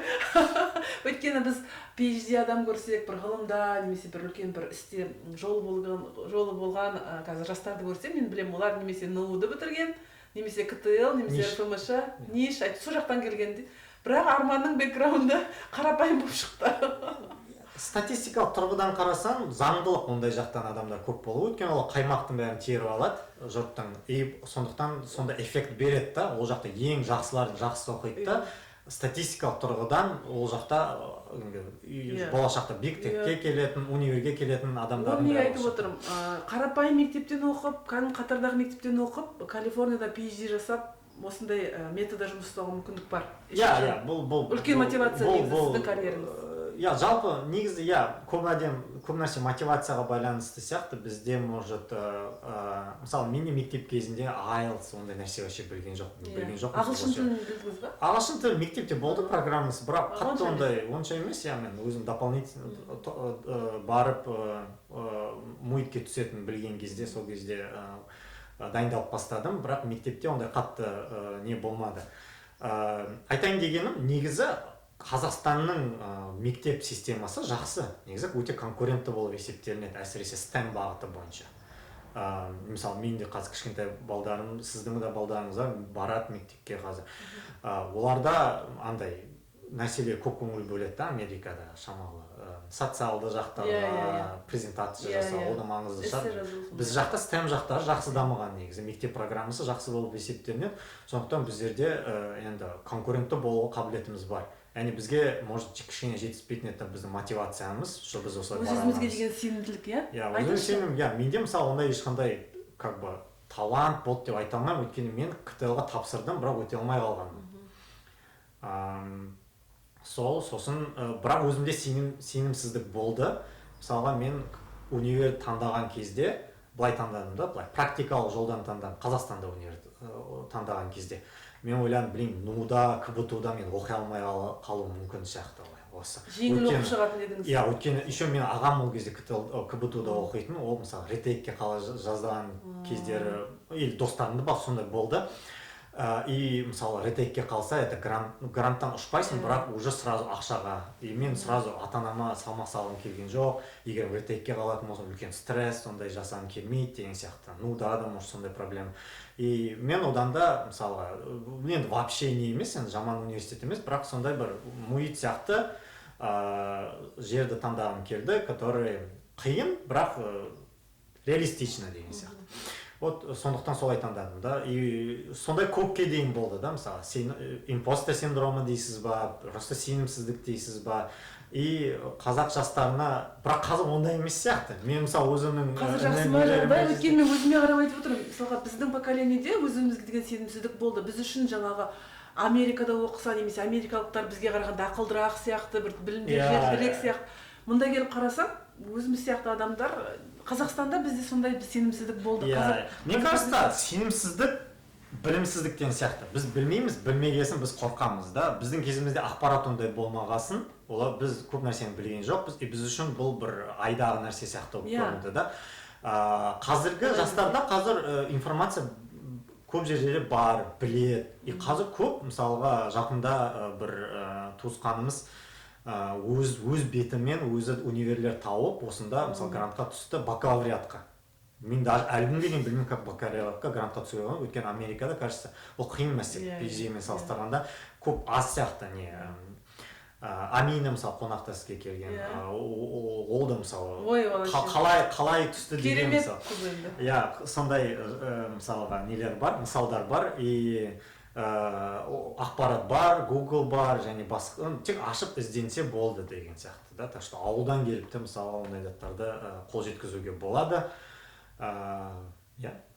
Сондықтан осы нотада біздің көрермендерімізге, жастарға, олардың ата-аналарына үлкен мотивация бердіңіз деп ойлаймын. Қазіргі өмірдегі жалпы бизнестағы, технологиядағы қызып тұрған, ең бір шоқ жұлдыз болып тұрған тақырыпты зерттеу маңдайыңызға жазыпты. Сіз бір керемет дұрыс уақытта, дұрыс орында отырсыз деп ойлаймын. Және сіздің қазақ болғаныңыз, осы қазақ комьюнитиде осы жақта үлкен бір мүшесі болғаныңыз біз үшін үлкен қуаныштымыз оған. Өйткені біздің де осы жаңағы артта қалмай, есек арбамен жүрмей, пойызға ілініп жатқанымыздың бір көрінісі. Сондықтан тек қана табыс, арман. Көп сізге де жасап отқан жобаларыңызға тек қана сәттілік тілеймін. Рахмет. Айтпақшы, постскриптум. Бұл біздің юбилейный жазылымымыз, Арман. Бұл біздің 10-шы шығарылымымыз. Ура! Соған байланысты. Қазір Арманға бір комментарий қалдырсаңыздар. Жасанды интеллект туралы ойыңыз қандай? Бүгін біз қозғаған сұрақтарға байланысты бір комментарийлеріңіз бола ма? Жалпы жасанды интеллект ол пузырь ма жоқ па, немесе болашағы үлкен ба, қауіп па, керісінше береке ма деген сияқты өзіңіз бір комментарий жазып қалдырсаңыздар.